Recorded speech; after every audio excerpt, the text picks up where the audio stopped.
Liftoff will start in T-minus 10 seconds. 10, 9, 8, 7, 6, 5, 4, 3, 2, 1. We have ignition. It's time! 17 seconds from Game 7 or from championship number 6. Open! Chicago with the lead! Harper got a piece of it. It comes off. The Chicago Bulls have won their 6th NBA championship. Tying run at second, 2 out. Palmero over the head of Jenks. Uribe charges, throws, out! And the White Sox have won the World Series. To the far side around the 8-yard line to Hester. Under it and to the middle with the 15 to the 20, breaks free of the 25 to the 30, to the outside, 40, midfield, 40, 30 to the coast, 20, 15, Hester 5. Oh! Touchdown!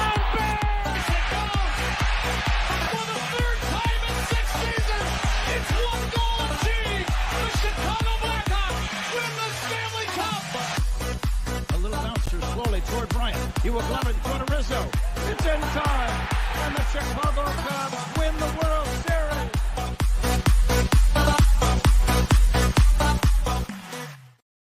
What up? What up? What up? On this TGI Mickey Ficky Friday, it's the weekend, baby. You know what? Let me put this up again. Baby. I'm fired up this morning. Ooh, Charlie, look at that. Time to bear arms. Hey, welcome to, I'm your boy, the SuperBack, Shawn Sierra. And listen, I am out in Arizona. I met my guy, Bob Graber. Thank you, Jono. His house. I'm fired up. I'm in his office, as you can see. Man, thanks for tuning in. If you're watching us on Facebook, well, then I guess you found us on Facebook. If you're not following us on Facebook, what? Go to Facebook, type in Sports Zone Chicago, click the like button, and now you're following Sports Zone Chicago. Simple, but wait. Any more than that. But wait, there's more. Go to the show's page. Go to Shawn and Maya in the morning. Like that page as well. So not only are you following Sports Zone Chicago, but you'll be following Shawn and Maya in the morning as well. If you're watching us on our YouTube channel, excellent. And if you're not subscribed to our YouTube channel, for real. All right, go to YouTube, type in Sports Zone Chicago, click the subscribe button, okay? Click the subscribe button, but also click the notification button. That's the little bell right next to it. All right, that'll let you know anytime a show from Sports Zone Chicago is going live. Get it? Got it? Good. Now, our mobile app, yay. Listen, please don't even tell me you didn't know we had a mobile app. Listen, wherever you get your apps from. All right, we give you great content, so you got to download and you got to check us out. So wherever you get your apps from, here's what you do. You go there, whether it's iTunes, Google Play, Amazon, Walmart, Kmart, 7-Eleven, Zayre, Zemsky, Macy, Montgomery Ward, Woolworth, Venture, Weebolts, wherever you get it from. You go there, you type in Sports Zone Chicago, you download it, you take us with you on the go. So not only do you get Shawn and Maya in the morning 3 days a week, not only do you get our other live shows throughout the week, not only are they archived there like they are on Facebook and YouTube, but I'll tell you what, we give you a slew, and I mean a slew of articles thanks to my man Clarence Council III. Big up to Clarence for keeping you abreast of all articles Chicago sports related. Now, if you're watching us on our Roku channel, yay. Man, we have our own Roku channel. Where have you been? So do us a favor. Download Sports Zone Chicago's Roku channel to your television. You like that? Mira, you like that? All right, put it right there. Put it right there next to Netflix, Hulu, Max, Prime, Disney Plus, Showtime, Stars. Oh, snap. A new episode of BMF. I'll watch that now. Beautiful. Or after the show, not now. Download it. Put us there. Smack dab in the middle. Check us out on the big screen. Hell, run on the big screen, right? Mickey Ficky now. Now, you can also tweet the show. You can tweet us at Sports Zone Shy. That's CHI at Sports Zone Shy. Now, if you want to follow me, just me. Personally online, you want to know what I did? Well, let me tell you what I did. You want to know what I did? Here's what I did. I made it nice and easy for you folks. Nice and easy one handle for Facebook, Twitter, Instagram, Snapchat, and TikTok. All one handle at the Shawn Sierra. If you want to follow my lovely co-host, Maya Akai, you can follow her on Facebook and Twitter at the Sports Chica. If you want to follow her on Instagram because you're an IGer and you do it just for the gram, well, just follow her at Maya_Akai. It's MAYA_AKAI. Man, we have a phenomenal show for you, but I need you to get interactive. So whatever platform you're watching us on, whether it's Facebook, whether it's YouTube, whether it's our mobile app, all right, leave a question or comment on that platform. It'll come up here in the thread. We'll put it up on the screen. We'll incorporate it into the show. And that, my peoples, is what makes this the best morning Chicago sports talk show around. And that's you. So keep them coming, baby. Questions, comments, smart-ass remarks, because ain't nobody scared over here. Nobody. Like the Rock said, baby, don't sing it. Just bring it. Let's check out this thread to start. My girl, Lavette Lee, she started off right. Damn, baby. She was in here half hour early, Lavette. Good morning, mommy. She was in here half hour early. She was ready, boy, ready. Black Diamond in the Mickey Ficky house. Black Diamond, what's up, Papa? Patty, how are you? Good morning. Thank you for tuning in, hon. Thank you so much. Cornelia Squalls in the Mickey Ficky house. What up? I love it. I love it. Oh, babe, my girl. My niece, Monica Lara. Monica, thank you, mommy, for tuning in. I appreciate it. I assume you're with Jeremiah. So, Monica, Jeremiah, good morning. I appreciate it. Jerry Billings in the Mickey Ficky house. Good morning, J-Rock. J-Rock's in the house. Jerry Billing. My man, Be Smooth. Brian Hendren in the house. That's what I'm talking about. Look at the love. This is what I'm talking about. We are fired up. Black Rain in the Mickey Ficky house. Man, sneaking off from work. Shorty. What's up, Mr. Shorty? How you doing, Papa? Thank you for tuning in. I truly appreciate it. Man, Starkey loving his monkey. Hell yeah, Starkey loving this joint. Just gonna ball out, baby. Yes, that's what I'm talking. Oh, you think Neighbors, huh? Okay. Malik Neighbors? Okay. Oh, DC's up in his mother Hubbard. Hell yeah, DC's in this joint. That's what I'm talking about, baby. Oh, wait. Your boy, I'm telling you, your boy is fired up. Fired up. And you know what's funny? Those people still, oh, look what they're getting Caleb. Look what they're getting Caleb. I was like, okay. Okay. The writing's on the wall. And okay. You want to die in that hill that we're and pound on the table and stand on the table for we're drafting Caleb? Go ahead. You're gonna look like a damn fool. But here's a positive note. Okay, there will be a huge support group for those people who believe that. Huge support group. Huge. It's gonna be, I'm telling you, I was up early. So I'm in Arizona. So we're 2 hours behind you. Okay? To my Chicago peoples. Okay. Starkey love, you got it. Starkey, you've been listening to me. You know what's up, Papa. So we're 2 hours behind you. So I was up at 4:30 this morning, which again is no big deal because I'm usually up at 4 o'clock anyway. So like we went out to dinner last night, came home. I was in bed by 10 this time, which is midnight Chicago time. I was in bed by 10 and I woke up at 4, which by Chicago time, usually that's my normal routine. I go to CrossFit at 5, I get up at 4. So I got 6 hours of sleep. So I was up, mind you, it's 6 o'clock in Chicago. So I had all the Jamoke respondents to some of my late posts and everything and blah. So I've been up. No, I haven't had breakfast yet. Breakfast of Champions, but yes. Starkey love. I'm convinced Bears have multiple offers on the table. Are just waiting for Caleb's medicals to officially open the pickup for sale. Haven't I told you that? Haven't I told you that? Chess, not checkers, baby. They can't open that up. No one's going to trade for those things if they don't have medicals. And once the Bears get them, all they can say is, hey, listen, we feel comfortable. We feel comfortable putting this number 1 pick on the block.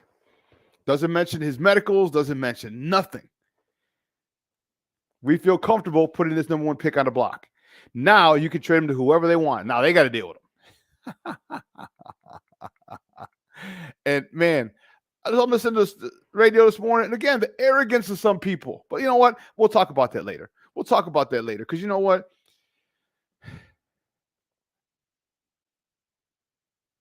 I am going to have quite a few people not like me. I'll put it this way.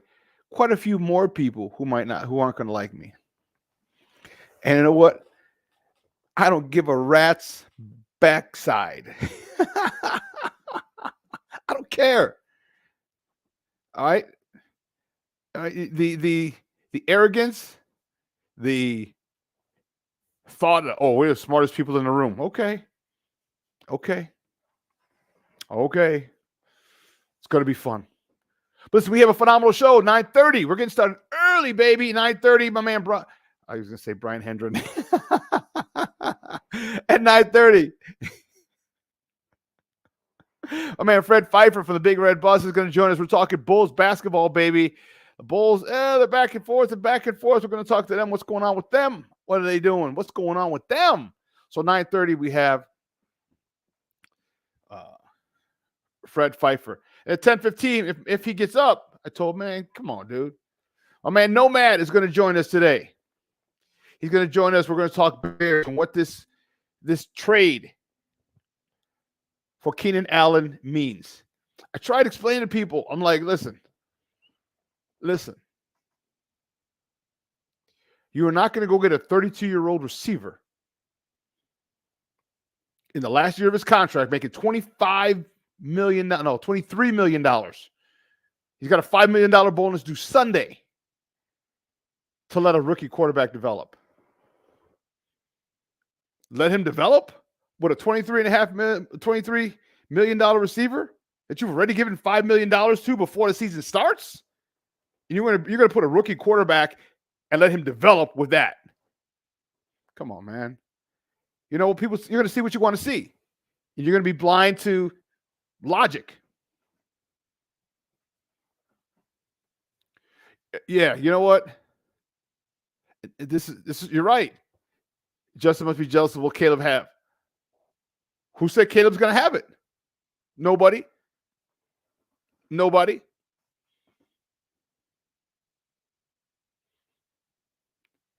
My guy's taking some shots about a certain podcast. Finger red number 1.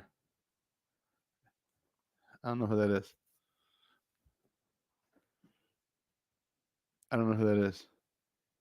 Randy B. And oh, snap. Randy B's in the house. What's up? My man in the house, King Booker World. What up, baby? What is up, Papa? Man, Russell Webster. You know, no, I'm not. Well, the arrogance that they have too. I just figured it out who it was. So the arrogance of the podcast platforms. All right, there's a few of them. The arrogance of the people on the radio, arrogance of people on TV. I'm like, what? And I'm so glad that Ryan Clark came out yesterday, and I don't know if you saw. Oh shoot, Steve-O, dude, do you have that Steve-O?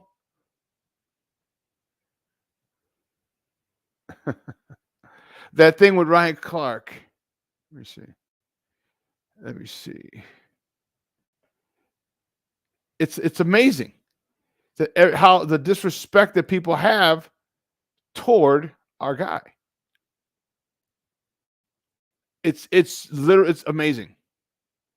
You sit there and you're like you just don't care. You don't care. Okay? And here's the thing that bothers me. All right, you have quote unquote Bears fans. Here it is. I do have it. Thank you. So here's what we're going to do. This is, man. Here's what we're going to do. Watch this. Harold Warner in the Mickey Ficky house. Good morning. Speaking of Ryan Clark, Harold.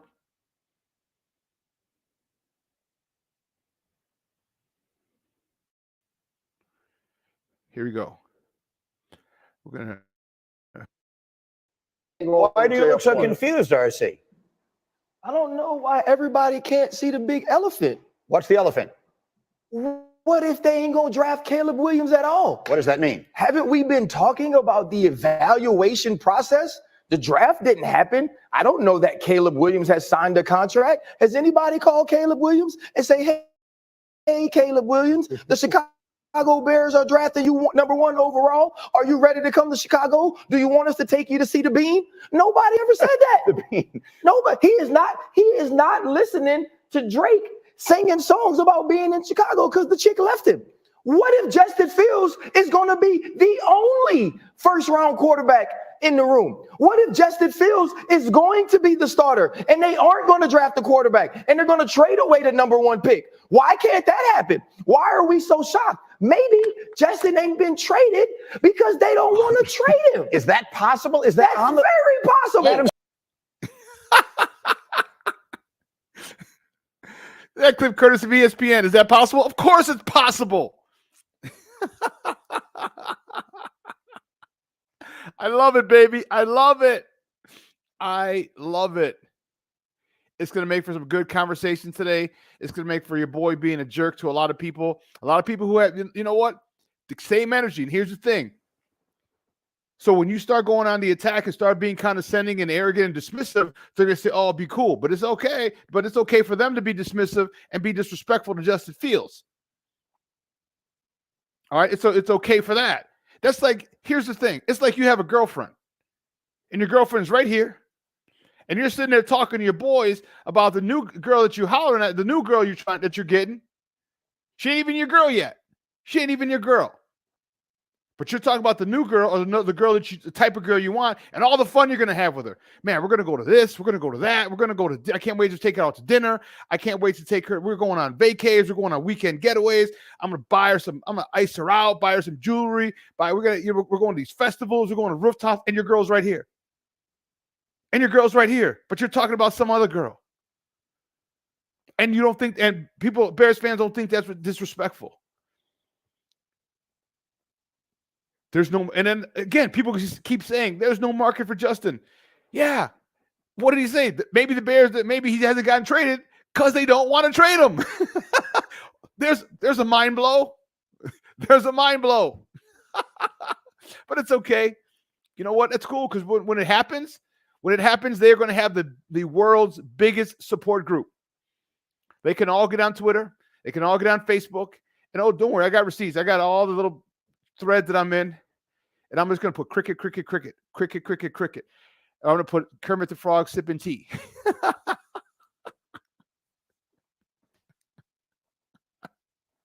It's okay.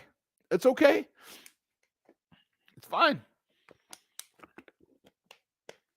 Just remember, all right, nothing's happened. Justin's a quarterback. Until he's not, he is. And that's why I'm glad Herb said it, especially the newspapers and the radio. You're talking as if it's happened or it hasn't happened. And now here's the funny part. Now people are starting to adjust. Well, I mean, if it's going to be Caleb and we assume it's going to be Caleb. And so now they're not saying, oh, it's going to be Caleb. They're like, well, we're going to assume. Now they put that caveat on there. We assume it's going to be Caleb. Okay. Mark my words. I did tell you.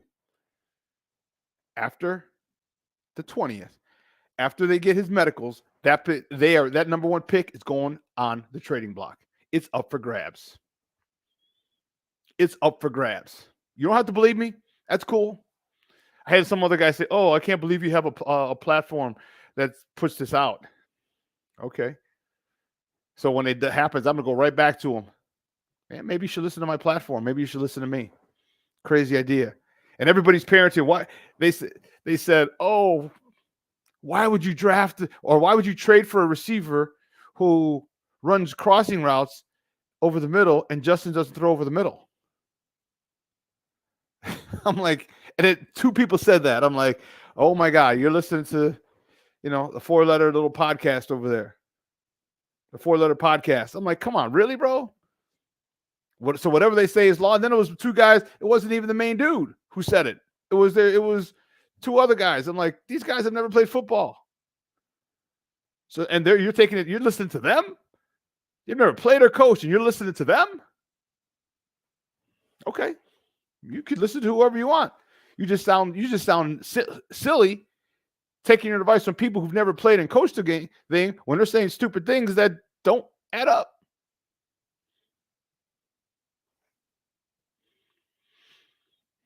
That don't add up. Yeah. but dangerous in front with all the new. I'm telling you, disrespectful. And listen, you think Justin? I can't wait when it's all said and done. When it's all said and done,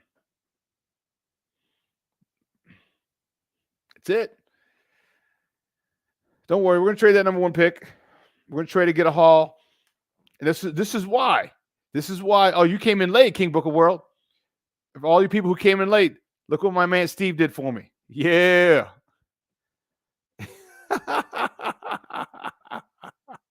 Tell me that isn't dope. Let me move this. Let me remove this. Tell me that ain't dope.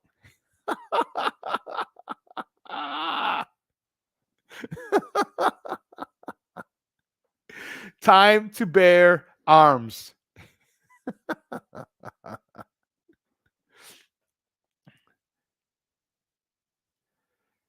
I love it. I love it. All right. This narrative has to stop.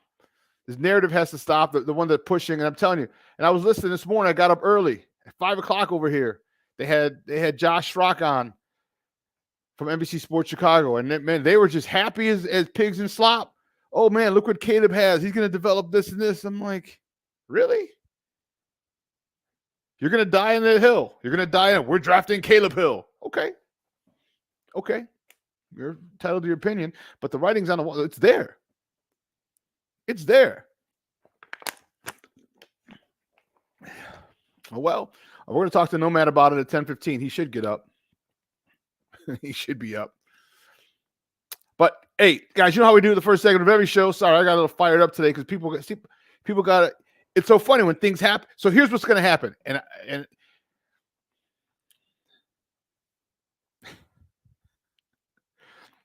when it happens, I was going to tell you what I'm going to say. I was going to say the day when it happens, but I'll let you. I'm not going to tell you what I'm going to say. I'll say it on my show the day it happens. So we'll probably do a live. So if it happens like on a Tuesday or Thursday or Monday after the show's over, Monday, Wednesday, or Friday after the show's over, there's the next show. I'm going to come up. I'm going to be the biggest jack. I'm going to go in all those little groups. And, ones where people want to insult me and call me, oh, you're a clown. You're an idiot. I can't believe you. I thought you played. I thought you coached. I thought this. I thought that. I did. At a pretty high level, too. So, but they said on this podcast that it's not going to happen. They said on this podcast that it's not going to happen. I said, yeah, and? Have they played or coached and haven't? No? Okay.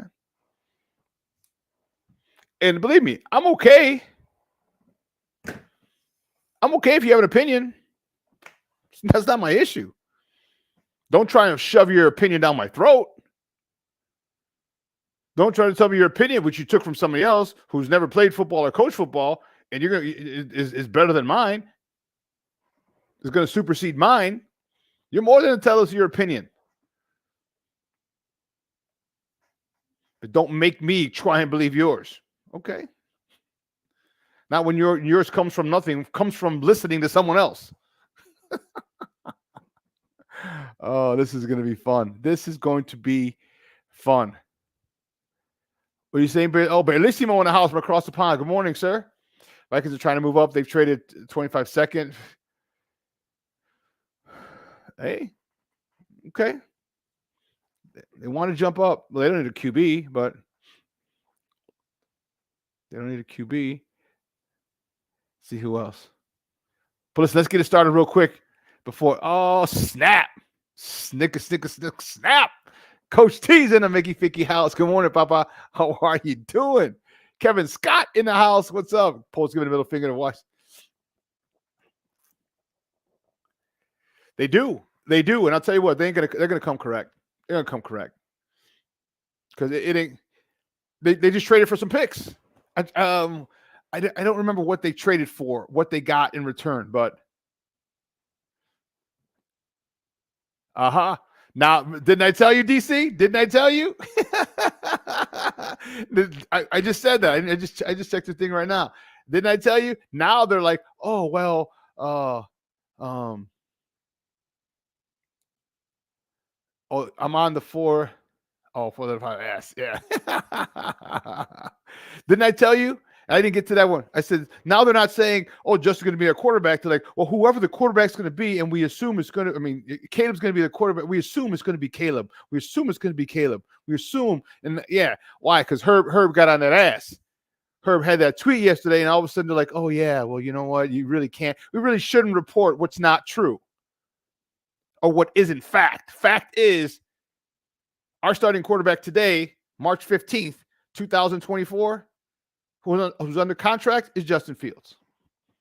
Justin Fields does have a job. Justin Fields isn't looking for a job because he isn't going anywhere. Justin Fields hasn't been traded because he wasn't going to be traded. But what do we know? What do we know? And here's the thing. Just the more facts that you point at these people, the more they fight back. That's okay. You're going to die on that hill. We want Caleb. We're drafting Caleb. Okay. You're more than welcome to die. I told you got a big support group. You have a whole bunch of little podcasts to go to, radio shows to call up and be like, oh my God, Ryan Poles is the worst GM in the history. How could he fumble this? Fire him. No, it was Kevin Warren. Kevin Warren liked Justin Fields. He should be fired. Stick to the stadium. You don't know shit. No, you have all the little other podcasts that you can go to and cry about it. You have all your Facebook things you can go post. You have Twitter you can go post. You can go call on the radio stations and cry with them.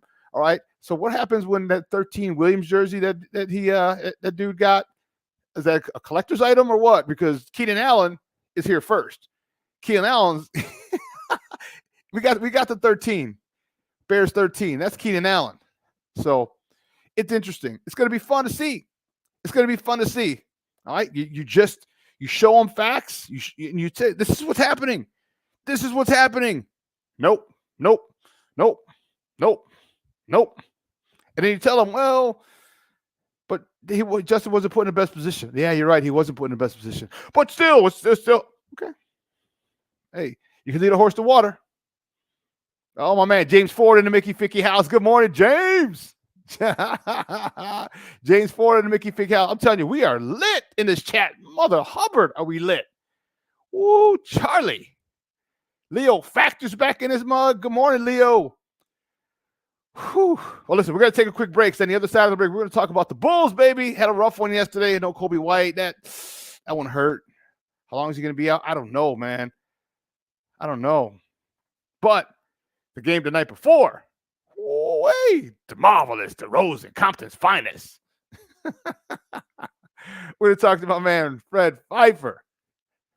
All right. From ChicagoBullseye.com. So don't go anywhere, folks. Keep it locked right here. I'm telling you, this show is going to be lit like a mother Hubbard today, boy. I'm fired up in Arizona. I told you I woke up at 4 o'clock dealing with these jamokes.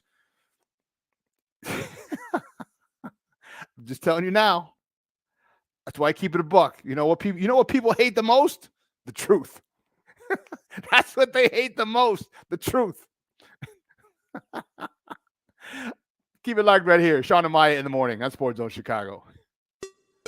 Hey, it's your boy, the SuperBack, Shawn Sierra, and be sure to follow Sports Zone Chicago on all social media platforms, on Facebook, Instagram, and our Roku channel. You can find us at Sports Zone Chicago, and on Twitter, we are at Sports Zone Shy. Also, be sure to download our mobile app so you can take Sports Zone Chicago with you on the go.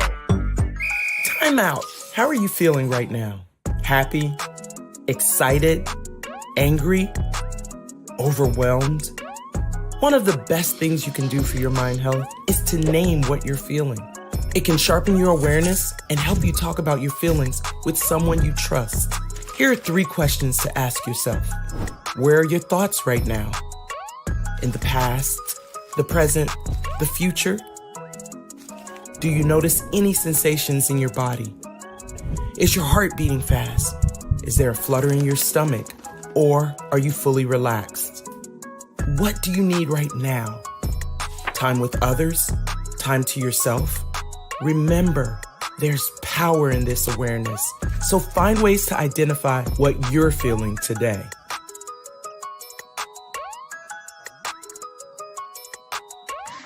Hi, guys. Hey.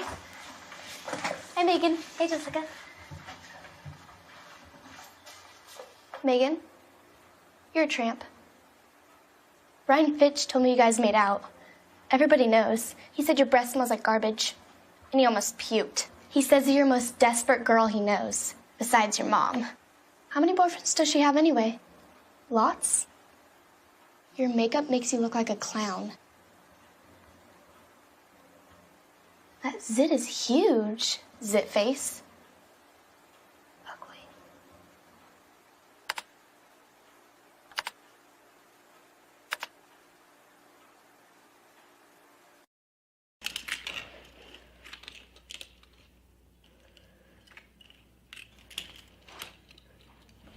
Hey, bud, what you doing? I'm playing with cars. Cars? Can you show me what a car does? Whoa, whoa, whoa, whoa, whoa. Hold on a second. First of all, this is a school zone. So you need to put down your cell phone, stop texting, and let's get to driving. Now you're coming up to a stop sign, right? You need to slow down and stop before you hit that Y line. I want you to look left, right, left. You don't want to get hit by a car going on your left, and to your right to make sure you don't get sideswiped by a guy coming from your right. You're coming, and you see a crosswalk. You better slow your horses down, because the #1 rule of driving is always yield to pedestrians. Now stop, pull over, and you are done driving. Gosh, what do they teach you kids in school nowadays?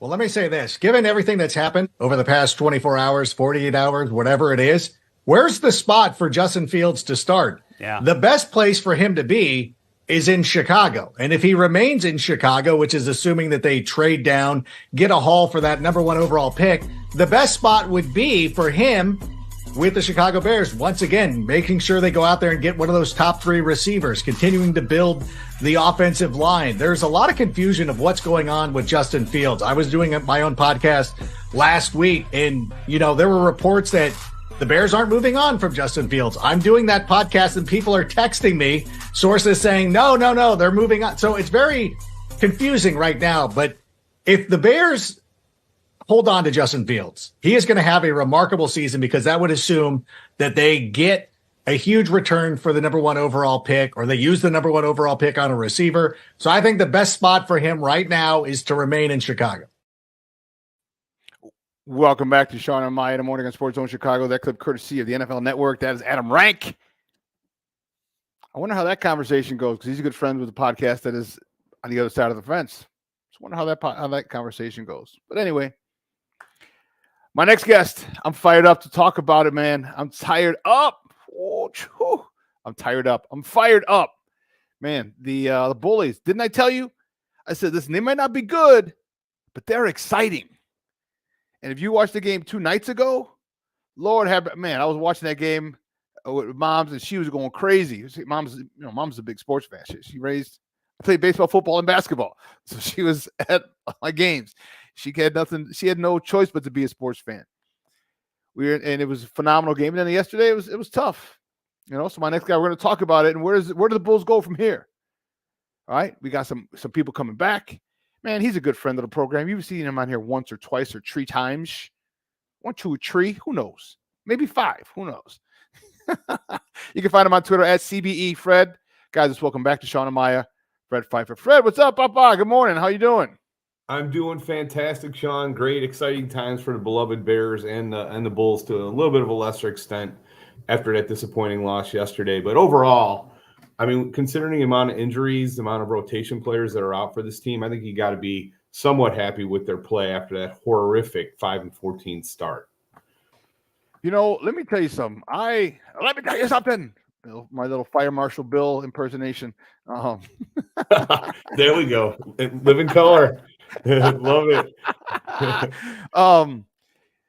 We did get some good news, though. We got some good news. Okay, Lonzo Ball is back running and cutting. He's doing it now. He's not football. He's not basketball ready, but he's out there. This is the most progress we've heard about Lonzo Ball. You throw Lonzo Ball in the mix, this is a completely different team. This is a completely different team with Lonzo Ball. I'm not putting them in the NBA Finals, okay? I am putting them in the middle of the pack as far as the play. They're in the top 8. That's for damn sure. Hell, he had his team with the best record in the NBA in the East, #1. Yeah. But Expect from Shawn, Lonzo Ball coming in next year, most likely. I would be shocked if Lonzo comes back. And I know some of the we're all excited about the news that he's been cleared to take on greater, more work. But unfortunately for this injury was so severe, very few players have come back and at least come back at that level. I think this is a no-win situation for the Bulls with Lonzo because he's going to get paid $20 million again next year. And do you really feel comfortable, no matter how well he plays, about giving him another long-term contract? I don't. Not after that injury or his injury history. I don't think he's ever going to come back and if he does, he won't be near the level that he was at. It's unfortunate, but big picture, people always mention that. I always hear, well, they were doing great when Lonzo was here and they were first in the NBA. Yes, that's true at the time. The Celtics, though, weren't even close to the team that they are now at that point. They were very disappointing that first half of that season. The Cavs were a completely different team. Even I think you can argue that the Bucks and other teams like Orlando were completely different teams, the Knicks especially. So like the league has gotten considerably better. The Eastern Conference has gotten considerably better in the interim between when we had Lonzo doing great things with Zach and DeMar. What I find exciting about this year is you've had incredible performances from Kobe White, Ayo, DeMar, Andre Drummond. Especially Kobe White approaching, all-star status, and Ayo with a really nice comeback year. Unfortunately, that's been counterbalanced by disappointing seasons from Vucevic, shooting 28% from three, Patrick Williams, Zach, Javon Carter, a massive disappointment as a free agent signing, and Dalen Terry.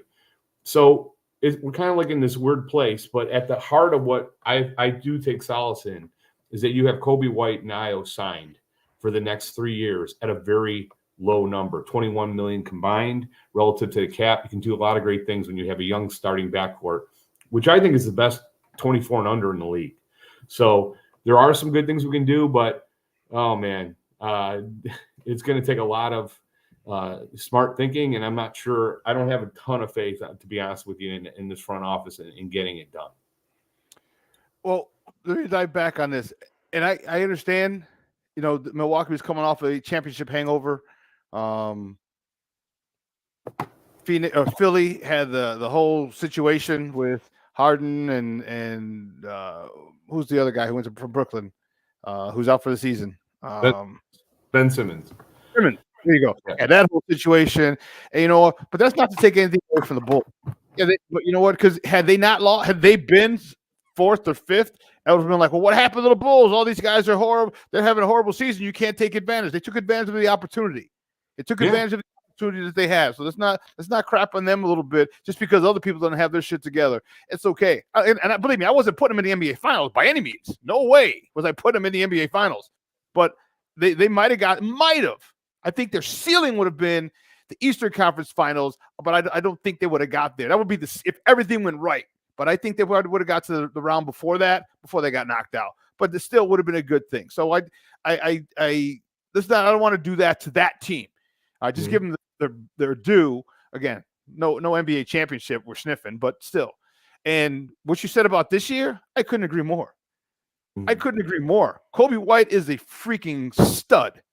Yeah. Okay. Hey, this is what happens when you put people around a guy and let him develop. Holy jeez, man. That's a great thought process. Have a guy develop. So I love it. Talk to me about what do you think he did? Because he just kept, we saw him. He's been on the trading block for the last, year? Oh, we're going to trade Kobe. They're going to trade Kobe. And he said, you know what, bump this.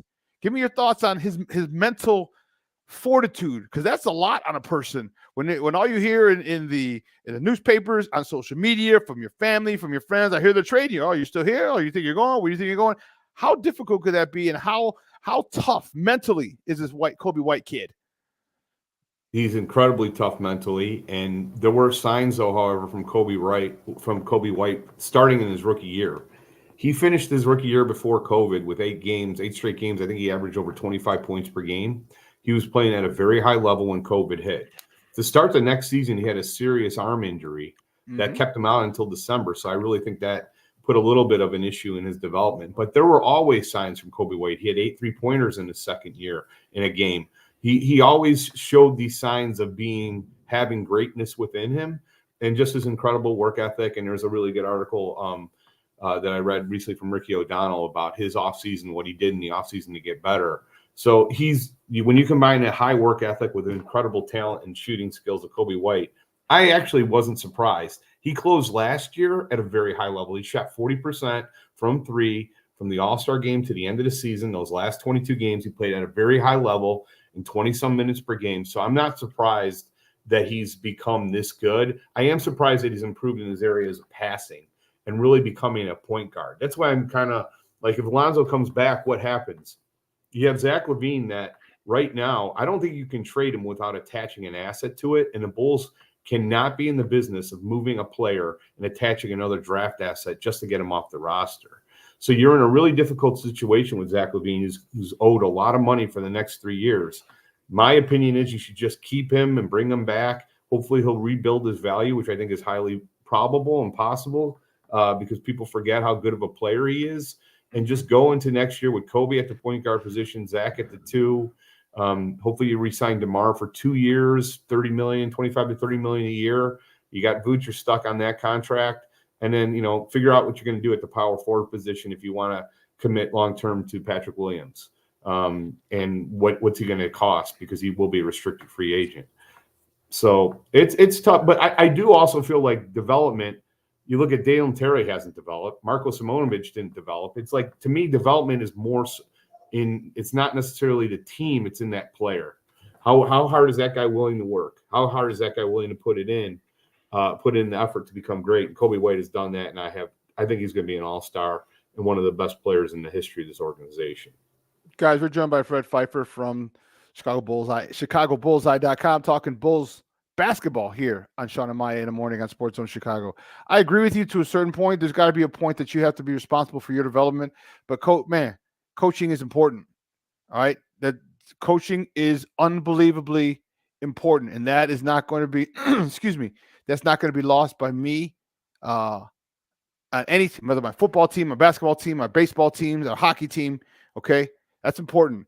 And they haven't done a good job to this point. I think with basketball, it's a little different, but you need time. You need time on the court. You can sit there and practice all you want, all right, in the off season, okay, but you need time. And then when you get that time, you've got to perform.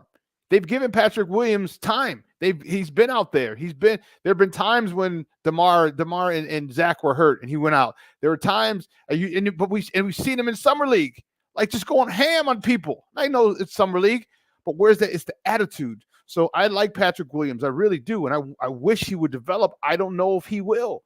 He's the enigma to me, because he's got that talent, he's got the body, he's got the talent, he's got the mentality. When Zach and DeMar are off the court, that's the issue, bro. Like, really, they have to be off the court for you to be fired up? I don't know, man. I don't know what they're going to do with that dude. I don't know. I'll say, though, if you look at his numbers, there have been a few games where he's played. It's not a massive sample size, but I went deep into the numbers where DeMar was off the court and when he played. And his numbers are basically the same as they were with DeMar on or off the court. Like, that's one thing I really bothered me this year, is there's a huge contingent of Patrick Williams believers who felt like, we got to move DeMar. We have to move DeMar so we can give Patrick a chance to succeed. This team does not get to the free throw line. There's only one player in this team that gets to the free throw line, and that's DeMar DeRozan. If you took him off this roster, it would be an epic disaster, because he's the only guy who gets to the line. He's the only guy who can consistently score in the half court, really, now with Zach gone. I looked at the free throw attempt numbers. Zach LaVine is still 4th on the team. He's played 870 minutes. Vooch is still behind him in free throw attempts. The only guys who have shot more free throws than Zach LaVine on this team are DeMar DeRozan, 1, Kobe, and Andre Drummond. Patrick Williams is a fine three-point shooter. There is value in that. He's a role player. He doesn't get to the line. He doesn't rebound. He's not aggressive. He's not a good passer. There are so many negatives in his game that people just want to ignore and act like if you get rid of DeMar, it's suddenly going to flourish. He didn't rebound in college. Why should I expect him to rebound now? He's a 4 whose strength is guarding threes. And I mean, it's like I don't understand the arguments for Patrick Williams needs to flourish by moving DeMar, because to me that's pure insanity. And I don't know. I've kind of talked a little bit too much on this topic. He has value. I would pay him $15 million a year off of that contract. But if he's going to get $25 million, let him walk. He's not. He hasn't proven anything to me that he deserves that type of contract. I agree. I don't have an issue with that at all. And personally, I think they're going to re-sign DeMar again. I think your thoughts on that? Because I know he's 39 and shit, or 40, something like that. But I'm kidding, of course. I'm exaggerating for effect. Okay, but the dude still got it. And the thing is, he's converted to Billy Ball. Like they're up and running. Like they're up and running. With him, he changed his game, and you know damn well that you got a closer at the end of a game. You know damn well that he is there if crunch time comes and you need a shot. But I'm also liking the fact that Kobe is a dude you can go to in crunch time when you need a shot. That gives us a lot, because now DeMar can do his thing. If they want to send another guy at him, man, Kobe can come off a screen and knock down that three. The fact that Kobe has been developing, the fact that Kobe has gotten that, he's starting to get cold steel. I know cold steel on ice is a term, but he's starting to get this cold steel in his veins, and I love it. I love it. He wants to give you that dagger, that game-ending dagger. And now if you have two guys like that on the team, come on, man. It's good. That's a very, very good setup to have two guys like that who with that mentality at the end of a game. Yeah, and he's a great leader for the rest of the team. I had personally witnessed him at a Windy City Bulls game on a Saturday about a year ago, watching Dalen Terry. I don't think there's many all-stars or players of that type of caliber that would be willing to spend their own time on a Saturday night, support a teammate. DeMar DeRozan's a fantastic leader, fantastic human being, and I can't recommend. I really hope the Bulls re-sign him, because I don't know what you do. Like, if you lose him, he's literally shot twice as much as 493 free throw attempts compared to number 2 on a team, which is Kobe White at 223. That's one of the most undervalued skills, is that ability to get to the free throw line. So I can't say enough about DeMar DeRozan. I want him to sign him ideally for 2 years between 25 and 30 million. I'm not sure if they can. My nightmare scenario is that they give him a third year like they did for Vooch, which absolutely kills you, because in that third year you have a combined 21 million allocated to, I think that's the 25-26 season, to Kobe White and Io. So that's a huge opportunity. $21 million to those two players. You're going to have all that extra cap space if you can move, assuming you can move Zach LaVine. And then you can't just have sign him to a 3-year deal. Put in Vooch for $20 million in that third year is just devastating. Sorry. I'm not sure what they want to do. I'm not sure what they're going to do with him. One guy I do know what they want to do with him is, because they didn't move him, is Alex Caruso. Talk to me about how he is. I'm loving this dude every single time. We keep saying the same things about this dude, but the things we keep saying are so damn important for a team to win, because this guy just has it. He does all the little things that you need defensively. Like, he's a pain in the ass as far as handing the passing lane, getting steals. Every time I hear Stacey go nom nom nom nom with cookies, hand a cookie jar, I love it, because this dude does what it takes to win. And not, believe me, you ask LeBron if he wouldn't want to have Alex Caruso back on the Lakers. No doubt about it. And the thing about Caruso this year, he had 5 3-pointers yesterday, which was he had 5 the previous game against the Pacers. So he's tied his career high in 3-point attempts 2 games in a row. He's hit over 100 made 3-pointers this season. His previous career high was 55. He's just upped his game at that level. It's just beyond belief what he's been able to accomplish. He's going to be all defensive team again, first or second team. He's just been great, and it makes it so disappointing that this team, it hasn't the other guys on the team haven't stepped up, because along with him, Io and Kobe, I mean, they've really done some special things this year, and it's really kept this team afloat. It really has. I'm glad. Talk to me about Billy. So what do you think is going into next season? Well, first of all, do they make the playoffs? Do they make the play-in? Do they make the playoffs? What do you see this Bulls team doing? Because right now they're just up, down, win, lose, win, lose, win, lose, and they're kind of they haven't put the game like a 3 or 5 game win streak together, because I think that would be huge, moving them forward, because they're kind of stuck where they're at right now. I think they're, you know what I mean, but they could lose some, or they could win some. What do you think? They're 3.5 games behind the Heat right now for 8th. They're 2.5 up on the Hawks, who've lost Trae Young for probably the remainder of the season. Yeah. I think they're stuck in 9. Stuck? I think they're stuck in 9, and hopefully that would lead a 9-10 matchup at home for the first part of the play-in, and then they go have to play the loser, the 7-8 seed. So I foresee them finishing at 9, and hopefully this year, unlike last year, they can win both games and get into the playoffs, probably with a first round exit of losing to the Boston Celtics, probably 4-1. That said, I do think it is important and valuable for for Kobe to get this experience in the playoffs. 15 years ago, I remember the Bulls were in a very similar situation in 2009. I remember driving around the city and listening in February when Dang went out for the remainder of the season. That's 15 years ago? 15 years ago in 2009.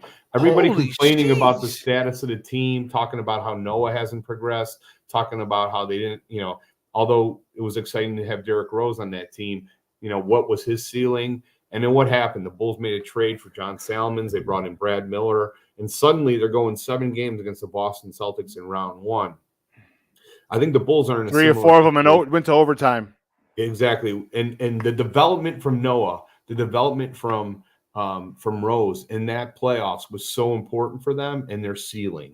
So that's why I think it's imperative that they do get in and they do get that type of experience for Kobe White, for him to hit his ceiling, for Io to hit his ceiling. And if they end up just losing in the first play-in and not getting to that next step, I think it will be a disastrous season overall.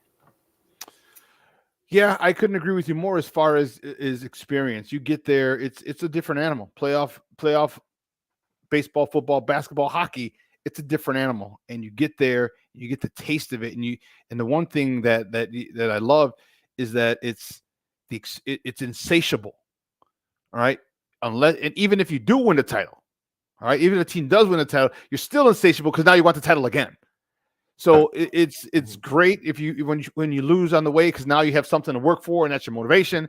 It's great if you win it because now you're like, I'm the top dog and I want to stay top dog. So it's great. There's nothing better than actually than experience, playoff experience for these guys. One of the guys that I just love. I know he gets out of control sometimes, and it's a walking double and my man Drummond. What give me your thoughts? I just love him, dude. He's like, that's a man's man. I want to meet him. I just want to meet him because like he looks like baby Huey, dude. Like he is that, and I don't mean that in a fat way, sloppy. No. I just mean like a big dude because he's like 6'10", 6'11". He ain't 6'8". That's a big man's right there. Absolutely. I love Drummond. He's a monster on the boards. It's incredible how hard he plays. I think he definitely brings up the game in terms of rim defense, which is a major hole on the Bulls right now. I mean, Vooch's decline on the defensive end is substantial. You saw that against the Cavs. You saw that against these 2 games against the Clippers.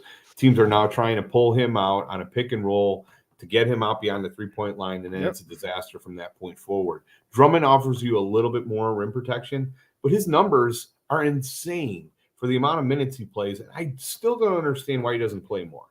I think you need to take a little bit of Vooch's minutes and give that to Drummond. That's one of my big issues with Billy, is how he's kind of balanced the minutes for those 2 players.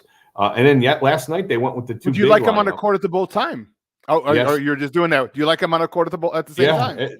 To start the 4th quarter, they were both on the court at the same time, and that actually lineup did a run. I think you can only do that in certain situations because they're not, obviously, if you got a lineup where you got a quick guard on them that they're trying to pick and roll for both those players, you're going to be in big trouble.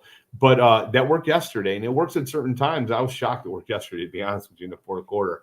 But that started, and they took the 20-point deficit down to 8 with those 2. So, I mean, right now the roster has so many injuries, and we have such a hole at the 4 position that I think you'll see more and more of that. But, man, I do like Drummond. I'm going to miss him because I can almost guarantee you he will not be back with the team next year. Damn. Dude, he's just a man's man. I love when he just grabs those rebounds and just snatches them away from people. And like, what are you gonna do? You're not gonna try. The dude's like 6'12". You know what I mean? Like, what the hell? Of course, exaggerating for effect. I know 6'12" is 7 feet, but I love having that physical presence. He's not even that physical, like 90s physical. You know what I mean? But by today's standards, he's physical. So if that's what we got, okay, cool. Then that's what we have. I do like him, and I hope they find a way to bring him back. But I don't know. We'll see. Hey, Fred, awesome stuff, man. As always, dude. Do me a favor though, before you go, let everybody know where they can find you and your work online. Yeah, the biggest pod that I'm doing is the Big Red Bus with the great one, Doug Tonis. We've been doing that for a long time. I highly recommend it. It's available on all podcasts. Just search for Big Red Bus Bulls, and you'll find us. And then also ChicagoBullseye.com. We do show there out at Chicago Bullseye also. And then also you can find me on X or Twitter at CBE Fred. Just look for C Red Fred. But Shawn, it's always good to talk to you. Exciting times for the beloved Bears. Hopefully we can figure out where Fields is going. Get a draft pick for him. What do you mean? What do you mean? He's not going anywhere. Here we go. I don't know. Well, here's why. And I'm not going to be a jagbag to you because I like you. And but here's look at all the things that have lined up. Okay, one, the whole offensive staff was fired. Okay, if Justin is a problem, you get rid of the problem. Justin isn't your guy. You didn't draft him. You get rid of the problem. You don't get rid of the whole offensive staff. That's one. Yeah. Two, why wouldn't you allow him to seek a trade? All right, you allow Jalen Johnson to seek a trade. You allow him to go out on the market, okay? But you don't do Justin. If he's not your guy and you need to get rid of him because you're drafting Caleb Williams, you let him go get a trade. That's less work for you. He's bringing your trade partners to you.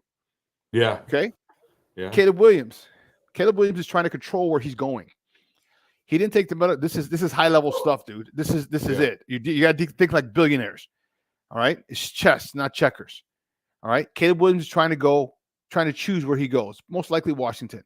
Yes. And here's why: he did not take the medicals. So if you do not take the medicals, guess what? No one is trading for that number one pick without knowing that he's okay. No one is trading for that. That's malpractice. That's GM malpractice. So what he's going to do, and that's why they pushed it back. The meeting between the Bears, because once the Bears get his medicals, they put that first pick overall up for sale or on the trading block. That lets everybody know his medicals are okay, without them knowing his medicals are okay, which is why they pushed it back. He doesn't want that. He wants to go to Washington, and it makes sense. Washington, new Magic Johnson, new ownership group. They're trying to get rid of Daniel Snyder stink. All right, and what better way? The local kid, actually, one of my best friends from college was his high school coach. One of the local kids comes back. He put asses in seats. Now you got season tickets who go through the roof. You got merchandising go through the roof. And you got to deal with the Baltimore Ravens. Washington wants to kind of get that, team of the DMV area back because Baltimore has it now. It makes sense, dude. It makes a lot of sense. So are you saying that you think they're going to trade with Washington so Washington moves up to 1? Then Yes. What are they doing at 2? Are you telling me they're going to keep Justin Fields? Yes, they are keeping Justin Fields. And I think they might even go a double trade because everyone's going to want to jump up for them quarterbacks. And I think if they don't trade it, they take Marvin Harrison Jr.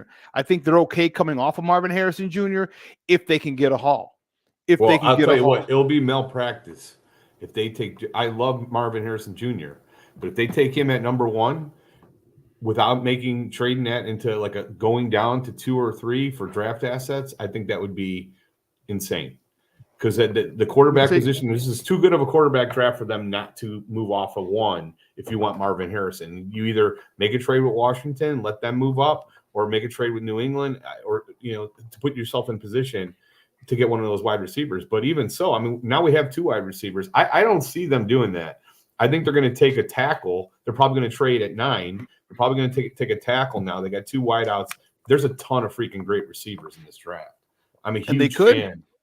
But they just signed 2 free agents. They signed a free agent left tackle. They signed the starting center. They got a starting center and a backup center, and they just got another left tackle as well. So I don't know if they're going to take it. And you know what? Let's not forget Brock Bowers either. Because you had Brock Bowers with Cole Kmet, and you had Marvin Harrison Jr. So now you have Marvin Harrison Jr., DJ Moore, and Keenan Allen. Oh wow. I love Marvin. That's Harrison literally Jr. Madden stuff, dude. That's literally Madden stuff. Yeah. I don't know. I'd be shocked. I'm going to say this right now. I'd be shocked if Justin is still on the Bears to start the season. I just still think that would be a very difficult situation because I think so you're saying you don't even think they're drafting a quarterback. They're just sticking with Justin and they're going to try to get draft assets for that position. Yeah. I think they're happy with Bajent because you saw Bajent. Remember, Yeah. according to everyone else, Bajent went 2-2. Okay, well, but listen, they're keeping Justin. They're going to do right by him. They're going to. Everyone talks about he's going to do right by Justin. Like, what if do right by Justin meant they're going to get him an offensive lineman and more receivers? Oh, there's a crazy idea. You never thought about that because it doesn't fit the narrative. Like, I understand everyone's narrative. I understand this side of the fence. Okay, but I also understand this side of the fence because if you wanted Justin gone, he would have been gone already. You would have traded. And another thing, he would have been traded at the deadline, at the combine. That's when his value was highest. You know why they didn't trade him? Because they didn't want to trade him. Because they said, well, he was put on the block. No, he wasn't. If you listen to people talk, listen to what they say, not what you want to hear. Ryan Poles said people had approached him about Justin. That's not putting Justin on the block. That's saying people are interested in him. Okay, cool. Okay.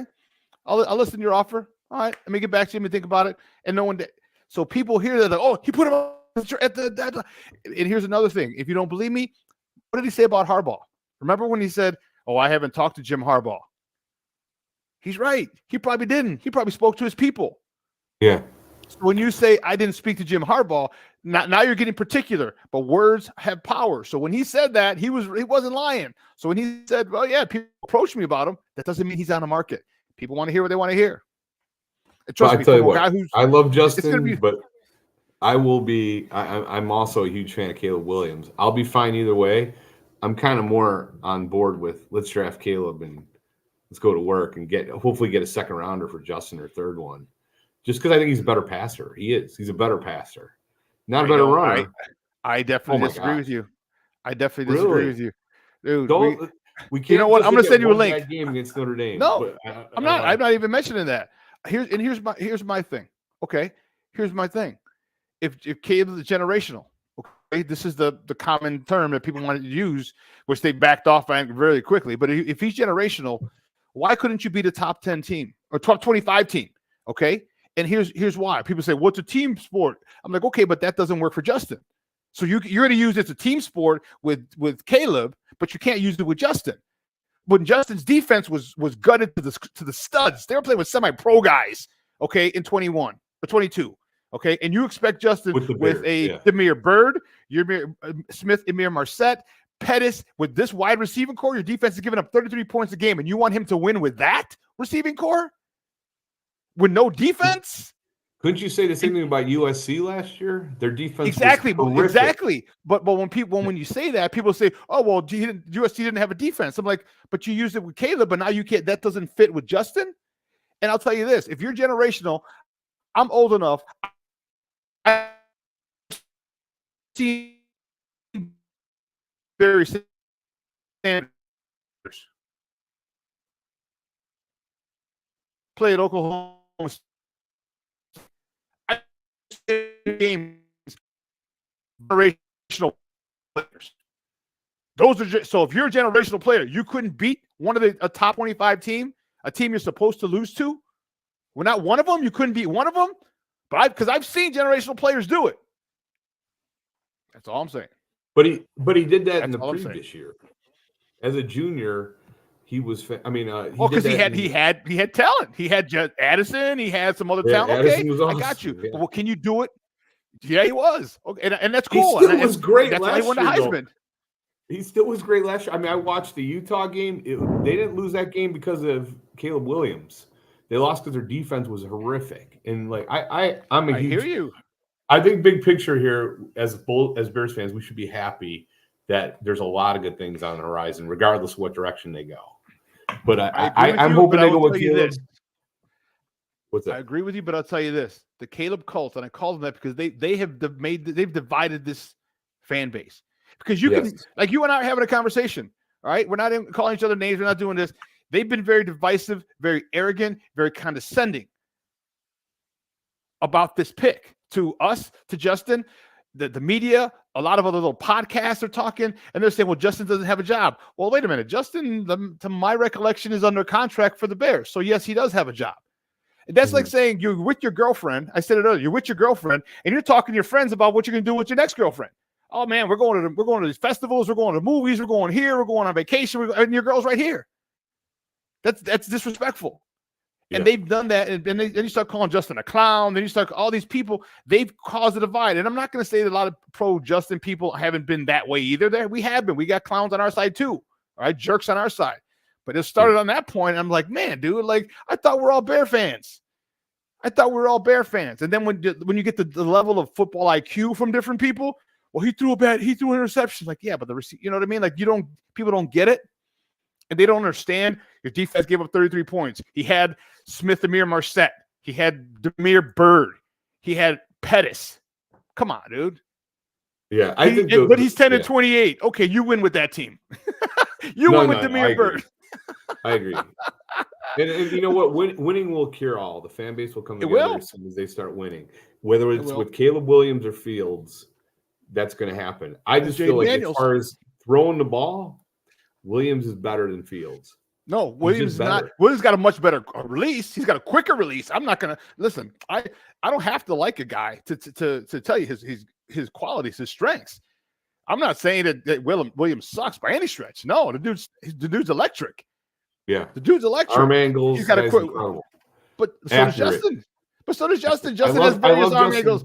See, the thing that people say, like, oh, he's Mahomes. He's the new Mahomes. First of all, people didn't know Mahomes was Mahomes. Even Mahomes didn't know Mahomes was Mahomes when he got drafted. Okay. Yes, agreed. And they're like, well, he could throw the ball this way. I said, and so can Justin. Everything. There's nothing that any NFL quarterback now does physically that Justin can't do. Agreed. So, hey, great stuff, Papa. I appreciate it. We'll be in touch. Great. Always good to talk to you, bro. Justin is him. Justin is him. We'll talk, buddy. Man. Thanks a lot, buddy. Take it easy. Have a good one, everybody. Great weekend. Have a great weekend. Guys, that's my man, Fred Pfeiffer from the Big Red Bus, talking Bulls basketball. Then we snuck a little Bears in.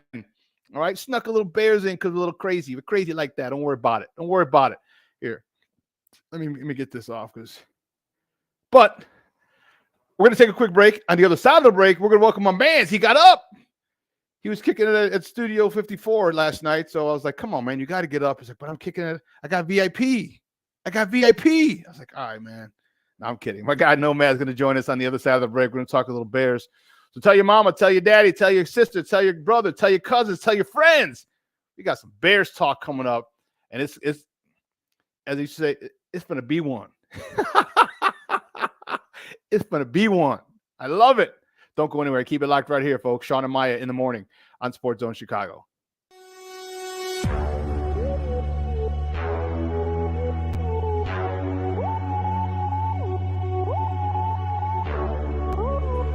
Field to run for 17. Back he goes. Here comes Chubb. There goes the ball. Touchdown! Jones will walk at the left tackle. Time for Fields. Now he'll accelerate to get the first down. Great tackles, and he's off to the races. Oh, he got a terrific block. For every generation, it has started with the call to serve. Discovering the purpose and the belonging earned with the title. Learning to dig deep and push through adversity together. Defending our nation and its people. It is a life of great worth and reward. But Marines are never really finished serving. Their commitment comes full circle, visible in communities across our country. This is Semper Fidelis, always faithful, always Marine, marking a path for the next generation. So I've come up with the family emergency plan. Great. What is it? It's difficult to talk about, so I'm not telling you. How will we know what to do? You won't. I'm so glad I won't have to remember anything. And me too. Thanks for this, sweetie. Talk to your kids about who to call, where to meet, what to pack. Search Ready Kids at nyc.gov or call 311. This year, my mom got me the perfect bag for back to school. These colorful binders help me stay organized. These headphones are just what I need for studying. These new sneakers are just what I need for the new year. This jacket is a real must-have. My parents got me the skateboard I wanted. It's pretty cool. These scissors really come in handy in art class. These colored pencils, too. These new socks, they can be a real lifesaver.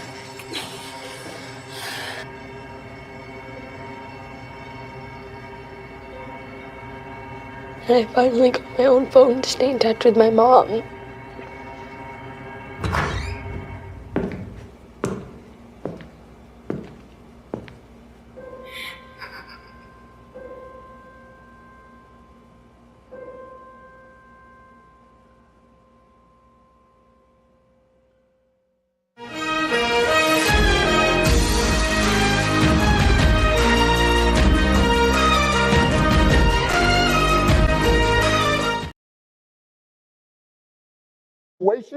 And that's why it just doesn't make sense to hang on. Why do you look so confused, RC? I don't know why everybody can't see the big elephant. What's the elephant? What if they ain't gonna draft Caleb Williams at all? What does that mean? Haven't we been talking about the evaluation process? The draft didn't happen. I don't know that Caleb Williams has signed a contract. Has anybody called Caleb Williams and say, hey, Caleb Williams, the Chicago Bears are drafting you #1 overall. Are you ready to come to Chicago? Do you want us to take you to see the bean? Nobody ever said that. The bean. Nobody. He is not listening to Drake singing songs about being in Chicago because the chick left him.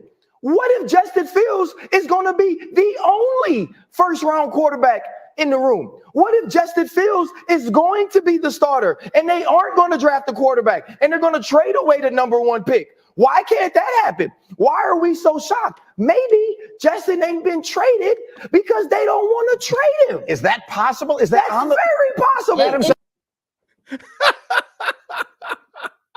Welcome back to Shawn and Maya in the morning on Sports Zone Chicago. The clip courtesy of ESPN.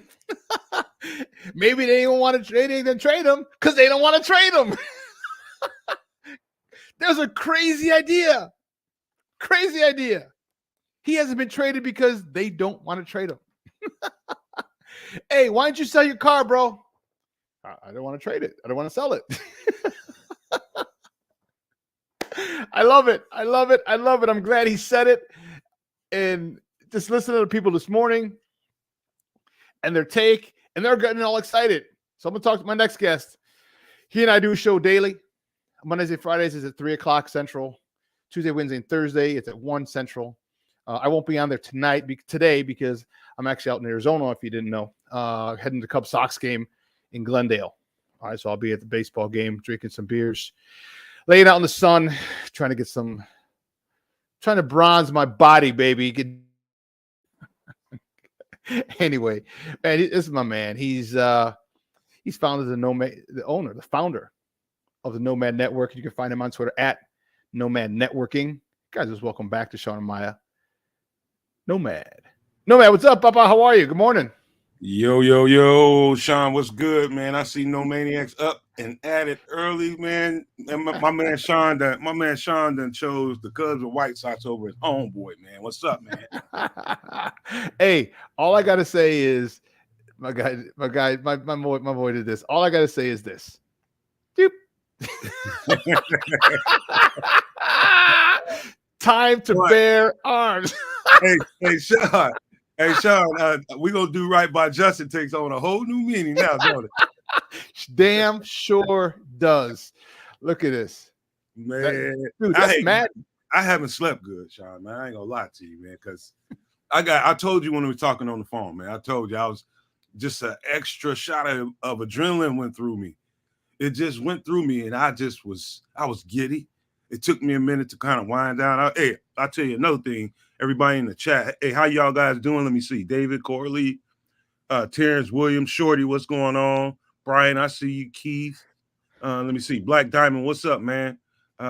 Miguel Sevdera, I don't want to mess up your name. Miguel, what's up? Queen P, Cornelia, AC Adam. Boy, they are up and at it early, ain't they? They are, baby. They are. And Terrence T. Will's in the house. I love it, man. This is support. You know why? Because they're tired of the narrative. They're tired of people trying to shove something down their throat. Pause. All right, shove a narrative down their throat that they don't want to hear. They don't want to hear, especially when there are legitimate signs of it not actually going that way. I got up. It was 4 o'clock in the morning. 6. No, so it's 5. I got up at like 4:30, which was fine by me. I'm usually get up before. I went to bed at 10 last night here this time and woke up at 4. That's 6 hours, so I was good. At 5 o'clock, I listened. They had Josh Schrock on from NBC Sports Chicago, and they were all giddy, like, "Oh, look what Caleb got! Look what Caleb got!" I'm like, "Are you drunk?" I'm like, "Wait, so you're going to spend $23+ million, $5 million, which is due Sunday? Now, mind you, $5 million that's due Sunday. He gets a roster bonus on Sunday of $5 million. Right? You're going to spend that on a quarterback that you want to develop? No. You're going to do that?" No. I was like, "Come on, man." I said, seriously, like, you're going to just use common sense. You want to develop a quarterback with a guy out of last year of his deal making $23 million, and he's got $5 million in less than 48 hours. You've got to give him a 5 large. And this ain't ghetto large. This is 5 large, $5 million. So for a quarterback to develop under, come on, man. Hey, Shawn, is like my uncle said, my great uncle, man. He's very, very wise, man. He passed away a couple of years ago, but he said, man, it's one thing not to see something, but don't be a delusional MFer. Don't be delusional. You know what I mean? The delusion is real. I mean, these people, cool.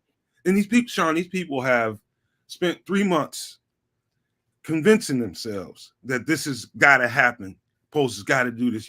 Shawn, you ever notice when you hear me talk and we're talking about the possibilities of the things that Post can do? I might say, I think he should. Or if I were Post, I would do this. You never hear me say, no, Post. Never definitive saying it's done.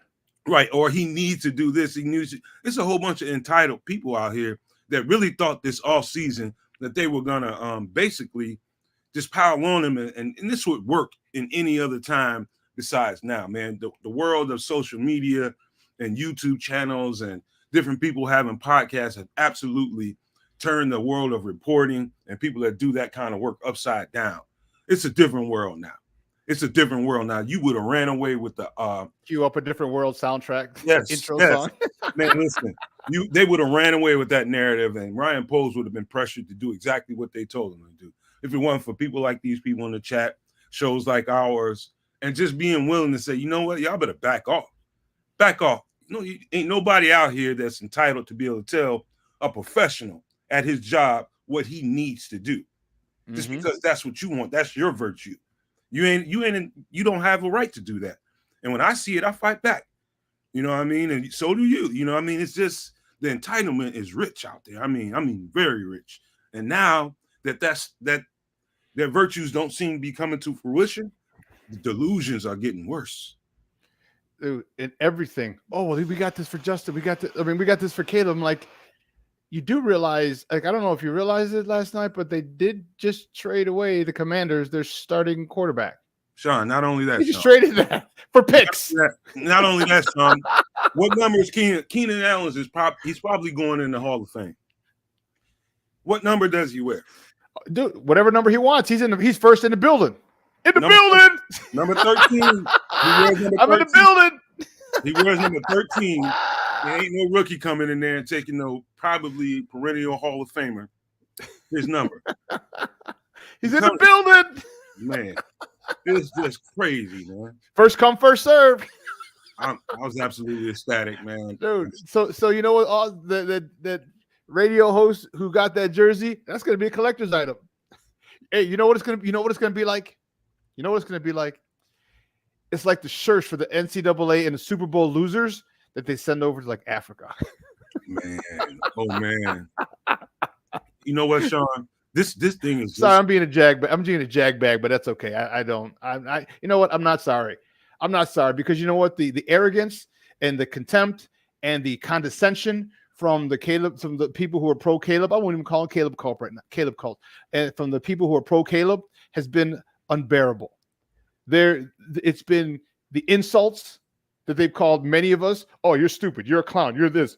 I thought some dude said today when I was up at 5 o'clock texting or tweeting, I thought you played. I said, yeah, I did at a high level, and I coached at a high level, which is why you should listen to me instead of two jamokes on a 4-letter podcast who've never played or coached at all. So you want to say what they say? Okay. You may want to listen to who you're getting your football information from. I'm not saying, I'm just saying. Man, Shawn, you wanna see some straight up crazy? You know how I talk on Twitter. I mean, I just go out there and I speak my mind. I say what I say, and I just leave it out there for the world to deal with. It's just my opinion, right? And about 48 hours ago, if you got time when you get off of here, man, go look at my timeline about 40 hours ago. Boy, I got a good one on there. A real doozy, man. He is. I mean, all I did was what I normally did. Man, this dude came at me slinging all kinds of insults. And you know what the problem is, Shawn? It's the craziness inside some of these people. I mean, if I was somebody that didn't have a voice or didn't have a name that everybody kind of is familiar with on that app, you know, he probably wouldn't say anything if there wasn't so many likes every time I spoke. But because so many people liked it and it went against the grain of what he wants to hear, oh man, I was everything under the sun. Everything but what my mama named me. And I just, man, it's so funny though, because I just tore him up with kindness, man. And he got so mad at me. He was just like, would you stop responding to me? I'm not gonna meet him with fire, you know, because that's just miring yourself into a whole bunch of BS. It's gonna take all your time. I was tearing him apart with kindness, man. And boy, oh boy, it was funny, man. You just gotta see it. I do, and that's what I've usually done. I've attacked people with kindness, but sometimes when you start, and sometimes you get triggered, and it's like, and I have to remember, ignorance is bliss. Ignorance is bliss, you know. And so they're happy, and then when I heard two people came at me like, they asked why they would trade for a receiver who runs crossing routes when Justin Fields doesn't throw in the middle. Oh my God! I said, really? What? I said, well, I know who you listen to now. Just tell me you listen to this particular podcast without telling me you listen to this particular podcast. I said, because now I know who you listen to. I was like, and then it was two guys that he mentioned who don't play football, never played football, never coached. I'm like, so you're listening to two guys. You're getting your football information from two guys, okay, who haven't played football, who don't coach football, and are going to tell you what about football. I'm like, where does that? Where in anywhere does this make sense? So you're going to listen to a guy who. You're going to listen to a guy who, I don't know, is a chef and listen to him about how to fix a car? Hey, does that make sense? Because he drives a car. So he means he should know how to fix a car. Because people watch football, they know what's wrong. Okay. I'm like, okay, you listen to whoever you want. It's a free country. I'm like, you just may want to vet the process a little bit. I'm just saying. Man, they have turned that space Twitter. Elon Musk has done a number. And then he's invited they create their own reality, their own echo chambers. It's like the truth is what they're avoiding. So we forget the truth. We'll just get together as a group and we'll create our own reality. And this is what it is. And everybody else that, you know, comes in and doesn't have those same virtues or speaks in a different language, in truth, you know, we got to be against them. I mean, it's the ultimate S show of an app, you know. Just go in there and tell the truth, and people are gonna. No, don't do that. Oh, man. Don't do that, man. Don't point to legitimate signs that things are going to go a certain way if it goes against their narrative. Don't do that. Oh my Lord, man! They are allergic to the truth, man. It's like, so let's the hell with them. Let's talk about us and Justin's new haul. Okay. This is what Ryan Poles was talking about when I got to do right by Justin. Talk to me about what Keenan Allen can bring to this team with DJ Moore, with Cole Kmet, with Swift, with Herbert, with whatever wide receiver. I shouldn't say assume. I hope, because I'm not giving you definitives. I will give you the definitive that we have Keenan Allen as a wide receiver for the Chicago Bears, and the starting quarterback today, as of today, March 15, 2024, is Justin Fields. That is a fact. It ain't opinion. That's not narrative. That's not nothing. That, my friends, is a fact. Well, I think people ought to, if you're not open to the possibility of Justin Fields staying and being the number one quarterback, I think there's enough writing on the wall that at least if you haven't crossed that threshold to even have that thought, there's at least enough writing on the wall for even you to start considering the fact that it's a good chance Justin's coming back and being the quarterback of this team. And he meant that doing right by Justin, the intent was to build some things around him. Let's see what kind of ceiling he has. And so that's what, if I were anybody who hadn't considered that, that's what I would do if I were you guys. But I digress. Here, let me tell you something. I said that the best way I could, Shawn, man. I know you did. You were, man, I was like, man, you sound all educated and stuff and nice. Man, I try not to, because Shawn, at the end of the day, man, the truth is they're fans just like us. They're fans just like us. They're just crazy right now. They're just crazy. And I'm just trying to reach out to them the best I can, man. That's just the way I'm built. But look, if you guys want to do yourselves a favor, like I'm a DB. And in order for me to get the counter narrative of how receivers see the field, how they see the game, how they get off the ball, and what they're looking at, one of my favorite receivers, I think, is going to be if he's not in the Hall of Fame, I think he's going to be, is Steve Smith. And so you want to see, if you guys want to see a good breakdown on what Keenan Allen brings to the table, Google Steve Smith breaks down Keenan Allen. And he gives you, it's so well defined. Man, what Keenan Allen is probably the most savvy receiver in the league. And I say that lightly because I think there's some pretty good savvy receivers in the league, but I think he's right there at the top of the echelon. The guy's not so fast. He's got deceptive speed. His foot quickness is elite. And how he gets separation and how he plays on a defensive back's leverage, and I say that word with a lot of emphasis. He will use a defensive back leverage and absolutely make him look like a clown out there. He is the master at getting himself open in one-on-one situations. He's a zone killer. We've absolutely got one of the elite receivers in the league. Now we got two of them. And this guy's 31 years old, man. You don't go and get a guy with his caliber and DJ's caliber to win 2 and 3 years down the road. We've absolutely got two stud receivers, and I keep seeing that kind of exclude drafting Marvin Harrison Jr. I think not. Exactly what you want when you know you're going to onboard new receivers is mature veteran receivers that can help bring them along. It's an absolute dime piece of a move, Shawn, and I can't wait to see that come together. I can't either, and this is the thing. People, I don't understand the lack of patience. Okay, and here's the problem with this. Don't sit there and say, oh, and run to the next new toy when you haven't developed your toy.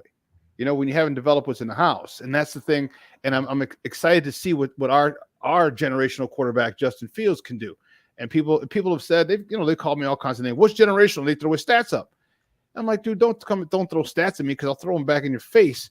I said, I can use stats to build my narrative on why Justin hasn't been as successful as we want him to be.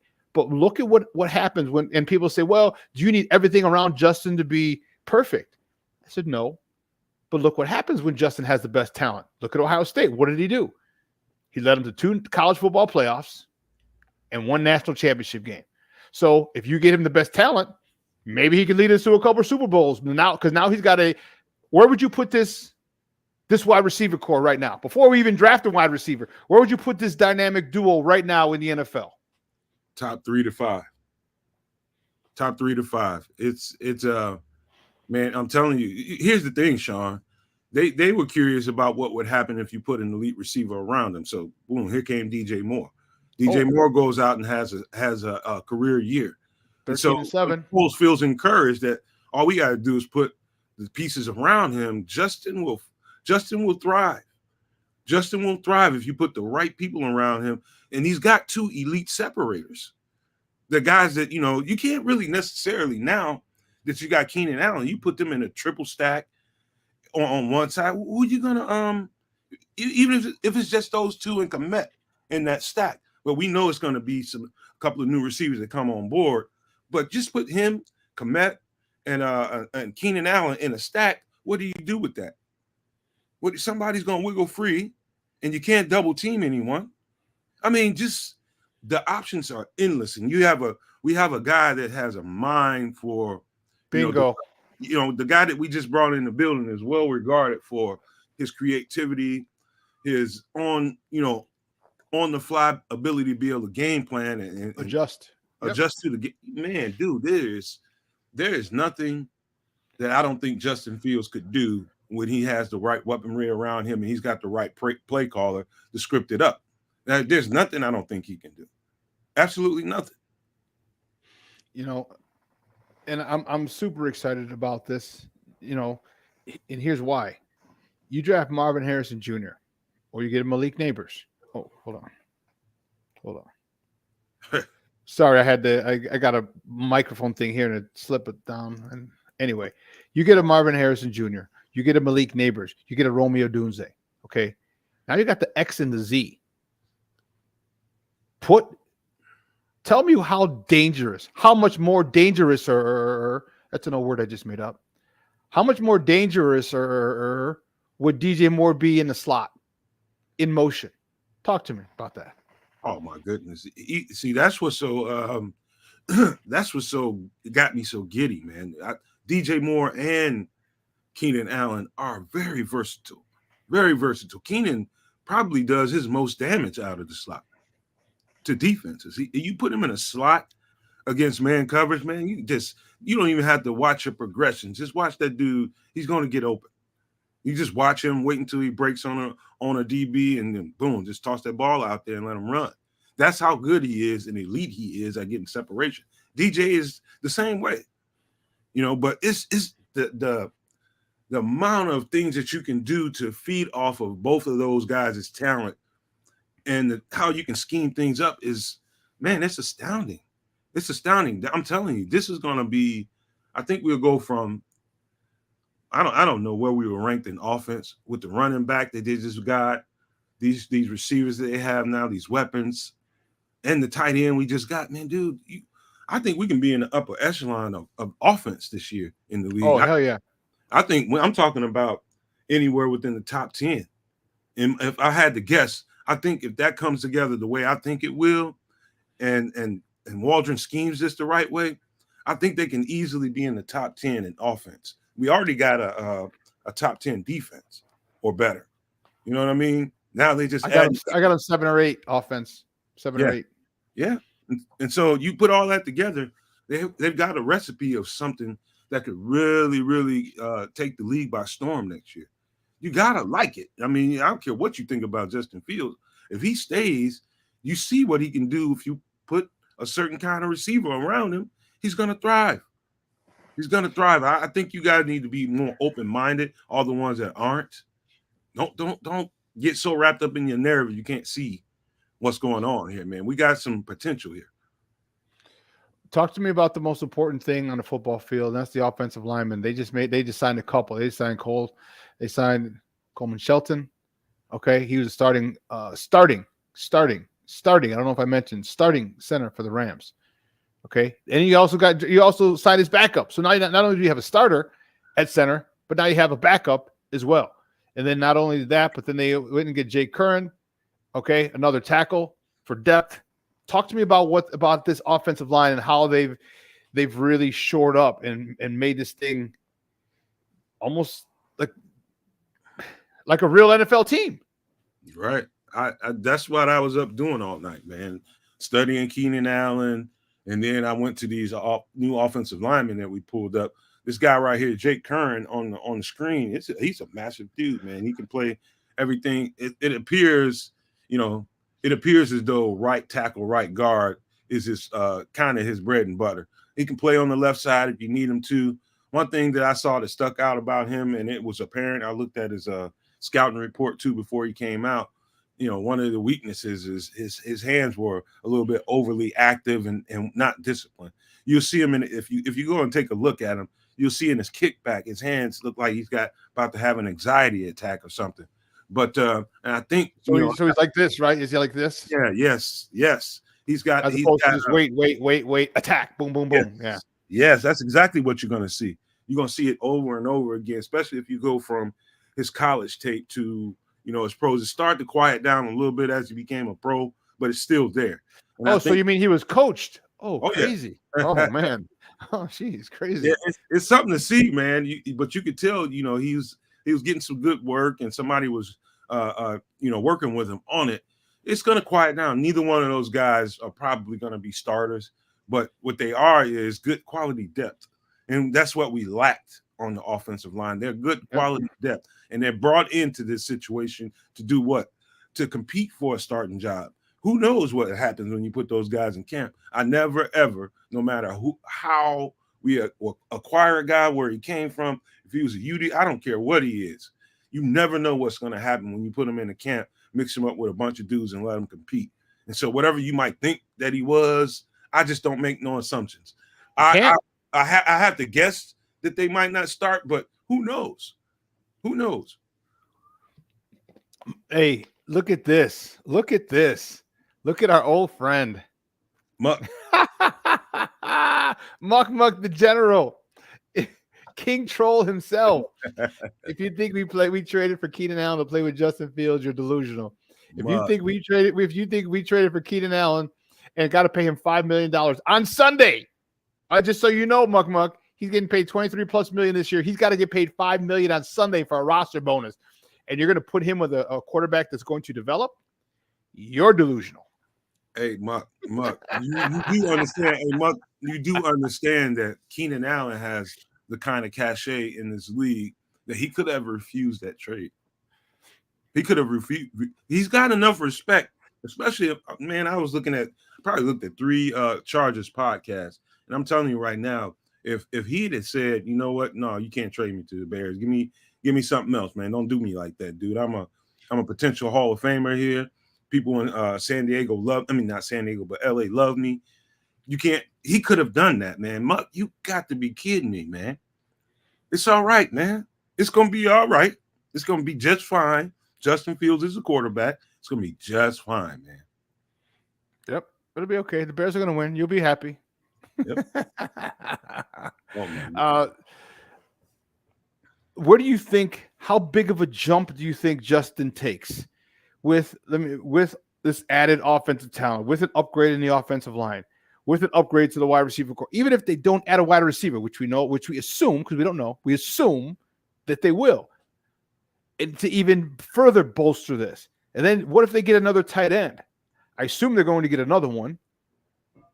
Plus all the disrespect he's seen, all the things, and let's be honest, football players are human.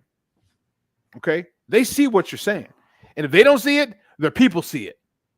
Let you know that believe that. I don't care what you believe anything else. Believe that when people are talking about an athlete, their people see it, and his motivation is going to be through the roof. How big of a jump do you think Justin had? And then now, listen, he realizes who Shane Waldron is.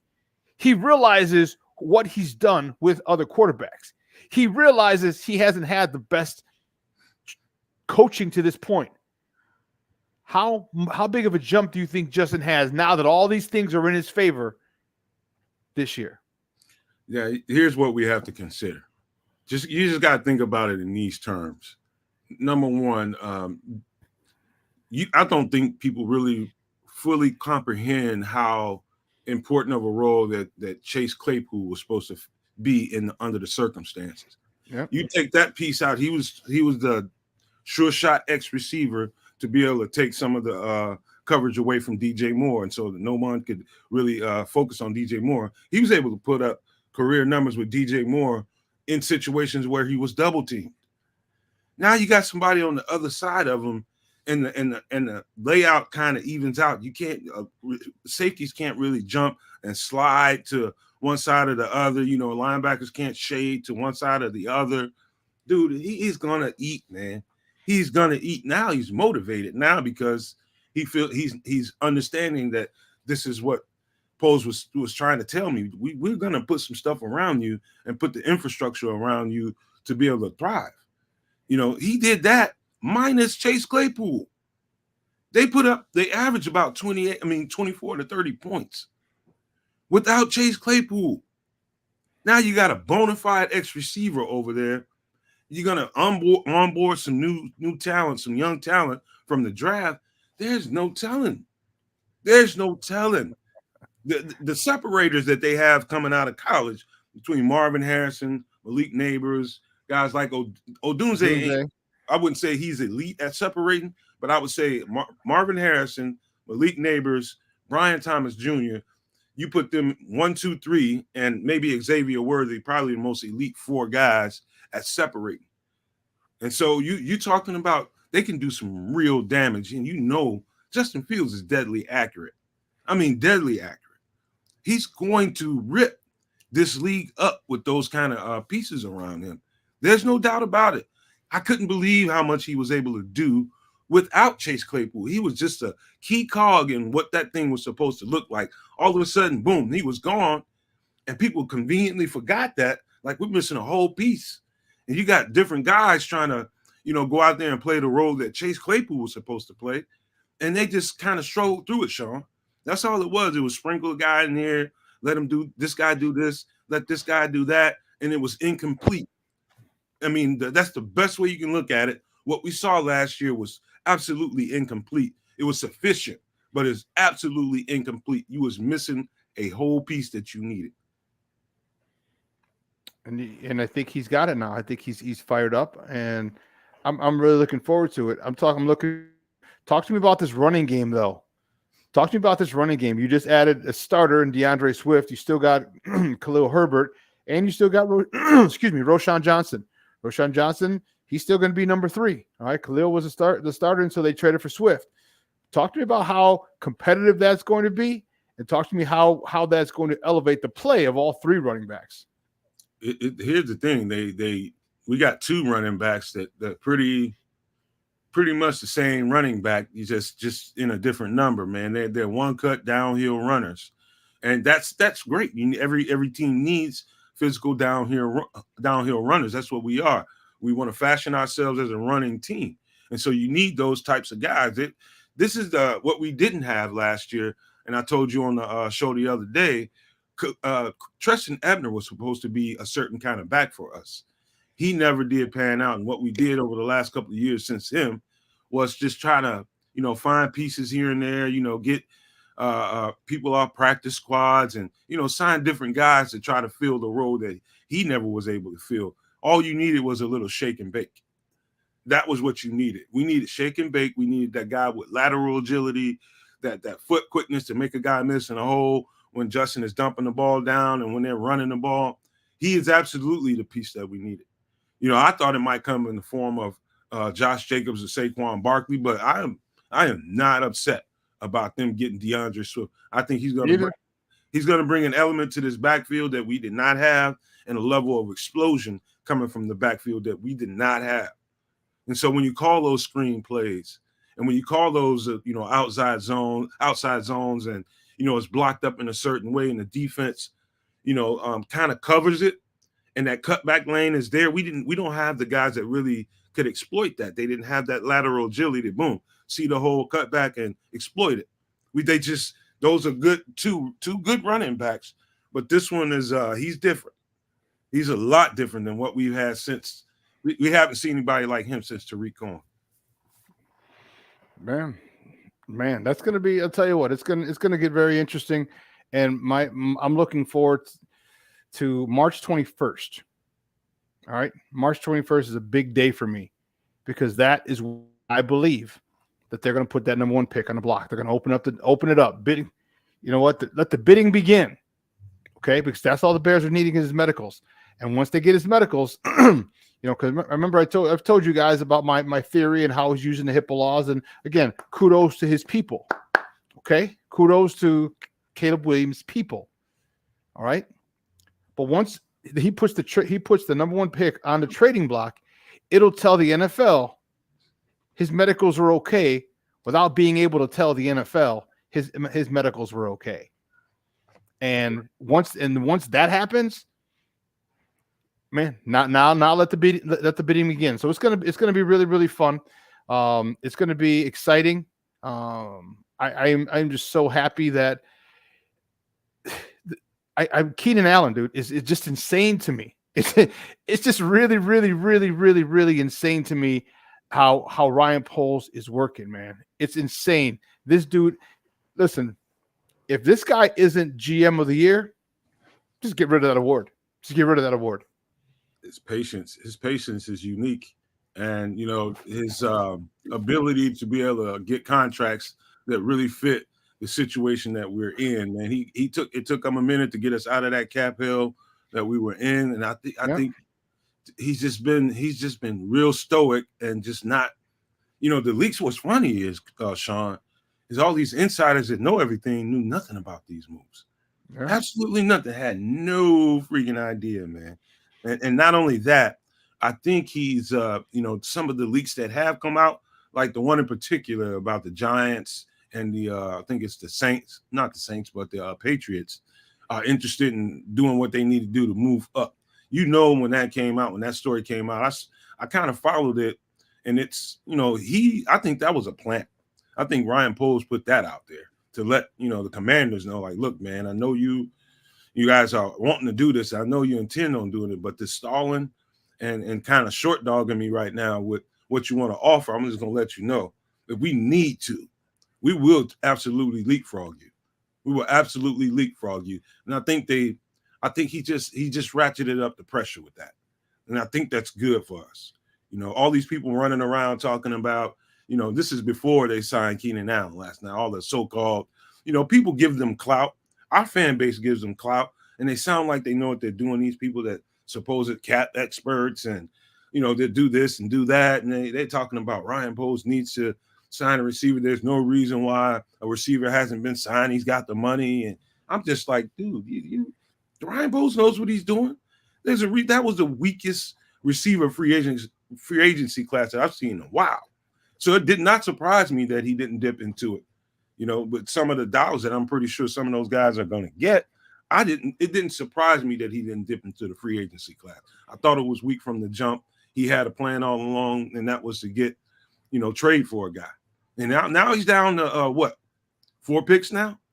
Pick up Caleb Williams, he's down to 3. He's like Brumman from the 5th floor. Yeah, what you gonna do with that, man? Hey, Shawn, this draft is insanely talented with the very pieces that we need the most. Offensive line, receiver. I mean, it is thick. This is if you had to get a haul and you need pieces to really build your team. You got significant holes at certain positions, wide receiver and offensive line. This is the draft that you would want extra picks for, because you can build your team for a long time just off the pieces that are in this draft. Look at this, bro. Look at this comment. And no, not you, silly head. And North Carolina Bears fan. Hey, thank you for tuning in. It's the first time I've seen you in the chat. Hope you're enjoying the content. Please come on over and make sure you subscribe to Sports Zone Chicago's YouTube channel. All right, we're trying to do a lot of things for you guys. And make sure you go follow Nomad, the Nomad Network as well. Keenan Allen left Justin Herbert. Do you really think he did it because he wants to play with an unproven rookie in the NFL?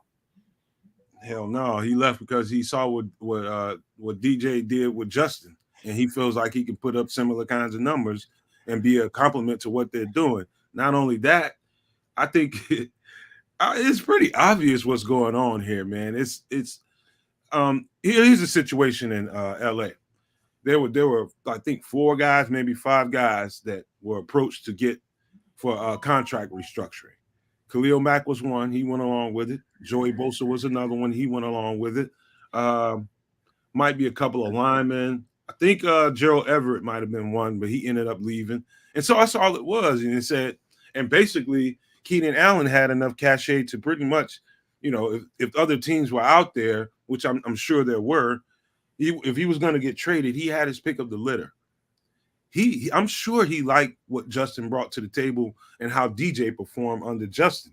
You want to go to a situation that you think is kind of brimming and kind of on the brink of busting through that threshold that we've been kind of held back by. And anybody with eyes and can really study what's been going on the past couple of years, and then you get into like mid to late last year and start seeing the games and how much improvement, how you start to see the lights turn on with this offense and the defense. But in particular on the offense, they start to really turn a corner. And people can see that. If you're a football person, You're not just wrapped into the box score and how many numbers somebody puts up, completions, how many, the yardage you get. You're looking at the whole entire thing.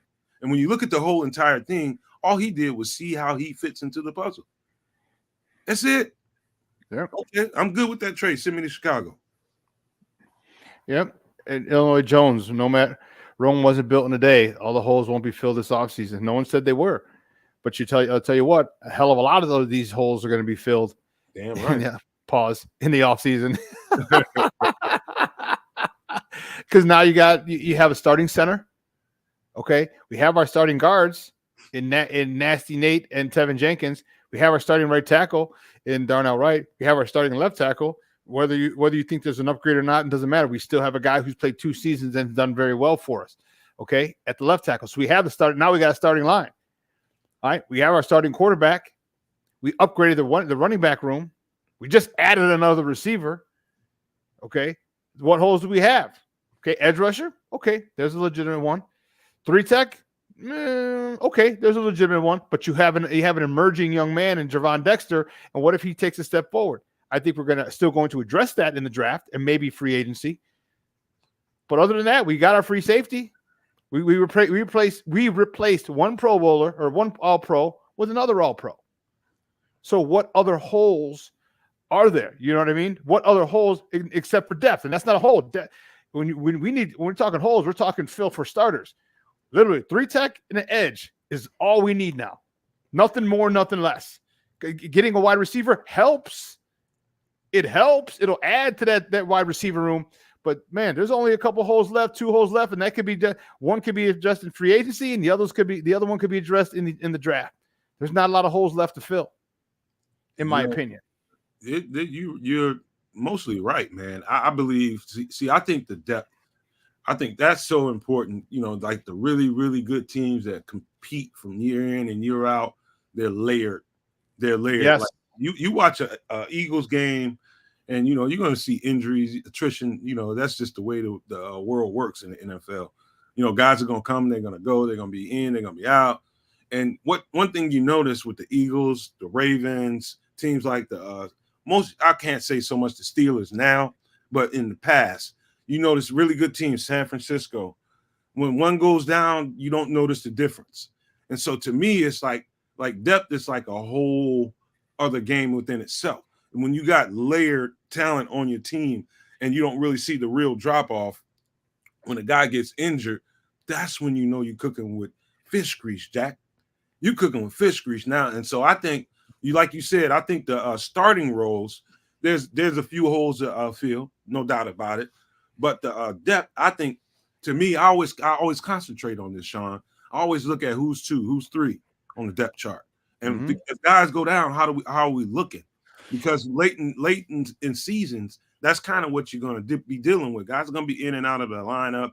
And if your 2 and your 3 aren't somewhere in the neighborhood or even close to as good as the guy that's playing 1, then you're going to struggle. And so let me tell him. So you're a DB. Okay, you're a DB. What happens when somebody goes out and when a DB goes out? What does the offense usually do? Target practice. Who do they target? Who do they go after right away? Right after the unpolished one or the one that's lower. One just came in.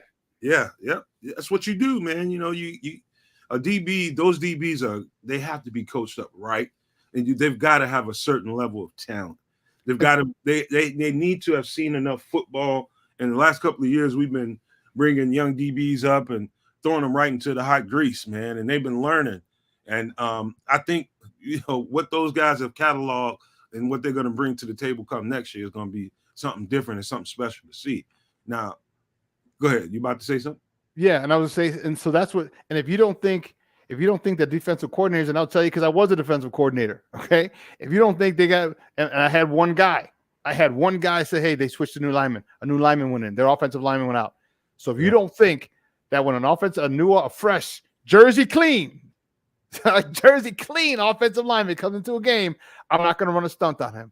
I'm not going to send pressure up either side of him. You don't think I'm going to do that? You better ask somebody. And that's exactly what NFL defensive coordinators do. Oh, he's new? we're going to put them in a position. You know what? I'm going to throw that stunt in them that they don't have on tape that we just put in this week. I'm going to throw this at them, and that's what they're going to do. So when you have guys who are capable backups, man, oh man, oh man.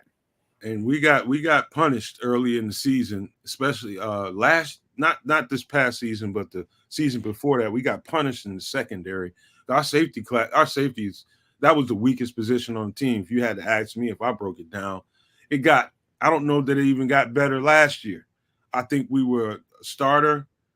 The 2 starters were decent, but after that, it was absolutely, hit and miss. The guys that we had out there, they just wasn't the depth that we needed, and they went right away.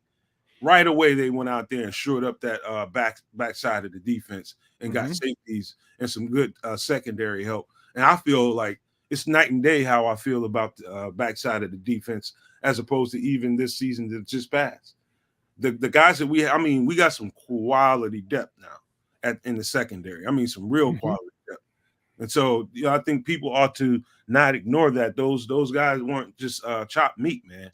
Those guys, the guy they just signed from what was Green Bay? I forget his name off the top of my head. The one that's married to Mr. Simone Biles. Yeah, Mr. Biles. Yeah, that guy's not top meat, man. They needed somebody that could back up Jaquan and play in the box and get back deep if needed be. That's the guy you needed. And so they're I'm telling you, they are building up, and they felt like this year could have been a run minus some letdowns on the defense. Maybe a game that Justin fumbled late in the game when they were driving, and he coughed up the ball. Somebody hit him from behind. I never can remember that game, but that was Justin. But then it was the defense that kind of let him down. It was coach. It was the coach not having him in position. Yep. He kind of got his foot off the gas and got a little too conservative and cost him, maybe 3-4 games. And if we're looking at a record where you add 3-4 games to a 7-win record, now we're talking about a situation where you're probably talking about playoffs, and are we even having this conversation? And so I think people need to think about that as they make these assumptions about what Justin is and what this team is or isn't. I think it was a team that was brimming on making a playoff push, but, some things happened, and they were let down, mostly by the coaches. And so, go ahead. No, I agree. And I'm running out of time. But hey, Nomad, great stuff, Papa, as always, man. I am, we're in lockstep, bro. We look at things differently because of our experience, and I love it. And again, I'm not being condescending to anybody. All right, it's just we have experience. Like, it's when you look at things differently. Like, if you're a mechanic, you can just take a ride in a car. Like, okay, it's this, it's that, it's this, it's that, because of your experience. It doesn't make the person who doesn't know anything about cars, right, stupid. It doesn't make it at all. It's just we have a lot of experience playing football at a high level, coaching it at a high level, and then so we see things and we look at things a little differently. So, great stuff, man. And do me a favor before you go, let everybody know where they can find you and your work online. Let them know about today, which I won't be on today because I'll be at the Sox-Cubs game. But yeah, man, the man that chose the sorry socks over his homie. Leave my crappy White Sox alone, all right? Hey, so you guys, you find me at Nomad Network, on Twitter, and of course at the Nomad Network on YouTube. Man, we're gonna be on today at 3 p.m. Central. And trust me and believe me, that's going to be a fiery show. It's going to be a lot of energy, man. Keep up the support, you guys. Love it over here on Sports Zone Chicago. Appreciate the love, and I will see you guys at 3 p.m. Central. Great stuff, Papa. I will be back Monday, and I'll be back on the show on Tuesday, our show. All right? My man. All right. Guys, that's Nomad from the Nomad Network, man, talking Bears football with me. Great stuff. Black Diamond, I'll be home. But you know what? A lot of times, sometimes you just got to recharge your batteries, and that's what I got to do, Papa. Got to recharge my batteries. You know what I mean? I'm Cub Sox today. Tonight I'm going to a cigar lounge. Tomorrow I'm gonna be on my guy's patio. If you follow me on Facebook, you can go check it out. I put a picture. I'm outside. He's got a nice little pool out there. We're gonna be on the patio. Get my little Tito's and club. I got some stogies out on the patio. It's going to be a relaxing weekend. I got a book I got to read. I'm going to finish reading this weekend. I'm going to start and finish this weekend. You got to recharge your battery sometimes, man. Got to do that. And make sure you're doing that for yourself, especially you men. men of color, black men, Hispanic men, but all men in general, because a lot of times people don't give a damn about us. They don't ask about us. How you doing? They don't really care about us. All right, but make sure we take care of ourselves. I'm actually tomorrow I'm planning to go get a massage out here as well. So I'm doing it right, Papa. And when I get back on Monday, hit the ground running. And Sports Zone swag is coming, man. Sports Zone Chicago swag is on its way. It is on its way. I am fired. I'm fired up. And I actually should have wore the polo that I got. I don't know why I didn't wear the polo. I don't know. Maybe because I got up so early and I was running around doing stuff. But listen, guys, you have a phenomenal weekend coming up at 12:15 Central. Second City Sports with Lakina McGee and Sydney Brown. All right, they're gonna have more sports conversation for you. Okay, I will replay this tonight at 6 p.m. Central. Okay, so you guys, if you missed it, you can go back and check it out and watch that as well. I'm excited. I'm excited to be out here with one of my best friends from high school, hanging out here in Arizona, allowing me to come out and chill and recharge my batteries. Because when I recharge, it benefits you. There's a lot of stuff coming out. I'll tell you, as soon as that stuff is ready, that link is coming out. We're gonna get you guys some Sports Zone Chicago swag, and you can rep this network. It's gonna be dope. All right, do me a favor. It's the weekend. Make sure that you send someone that you love. Okay, a text, a voice memo. You can do a voice memo now. Boop. Hey, what's up, man? How you doing? Just your boy. Just want to say how you doing. See how we hadn't talked. Hope all you and the family is well. Hope all is well. All right, hit me up. We'll talk. You know what I mean? It's just something. I guarantee you will make their day. All right, be kind. All right, in every situation. All right, unless people are pissing you off and being condescending and rude, even then you should be. But I'm choosing not to be. Be kind. All right, guys. I'll probably do a live or do something from Sox Park from Camelback Ranch. But if not, I will see you. We'll have a replay. We'll probably replay this on Monday because I'll be traveling in the morning. My flight is in the morning. It's 6. All right, so I'll be in the air at the time. I'll be back on Wednesday. Okay, guys, you have a phenomenal weekend. I'm your boy, the SuperBack, Shawn Sierra. This was insane. We had, a record number of people watching in the chat. The chat, record number of people watching today. We had the chat that was just going insane with newcomers. Chris Pena, my man. Where goes one? All right. You had who's the one of the new people that I saw today? Where was it? Illinois Jones was one of them. Fat Boy Food Reviews is another one. That's what I'm talking about, guys. Keep telling your people. Keep telling your friends. It's different over here. Elements MC. He's a new name in the chat. Thank you for tuning in. I hope you enjoy the content. All right. Whole bunch of other stuff. Well, let me get out of here because I'm getting hungry now. It's 9 o'clock over here, so it's 11 o'clock over there. And man, have a great weekend because I know I will. I damn sure will. All right. So for everyone here at Sports Zone Chicago, Elliot Baez, our executive producer, Clarence Council, our social media guy, my co-host in absentia, Maya Kai.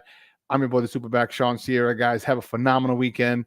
All right, I will see you next Wednesday live and next Tuesday. Make sure you check out Nomads. I'll be on the Nomad Network with Nomad on Tuesday at 1 o'clock Central. All right. Love you guys. Can't wait to get back, but I'm going to enjoy my time here. I'm not going to rush it. I'm going to enjoy my time here. Boy, the SuperBack. I am out.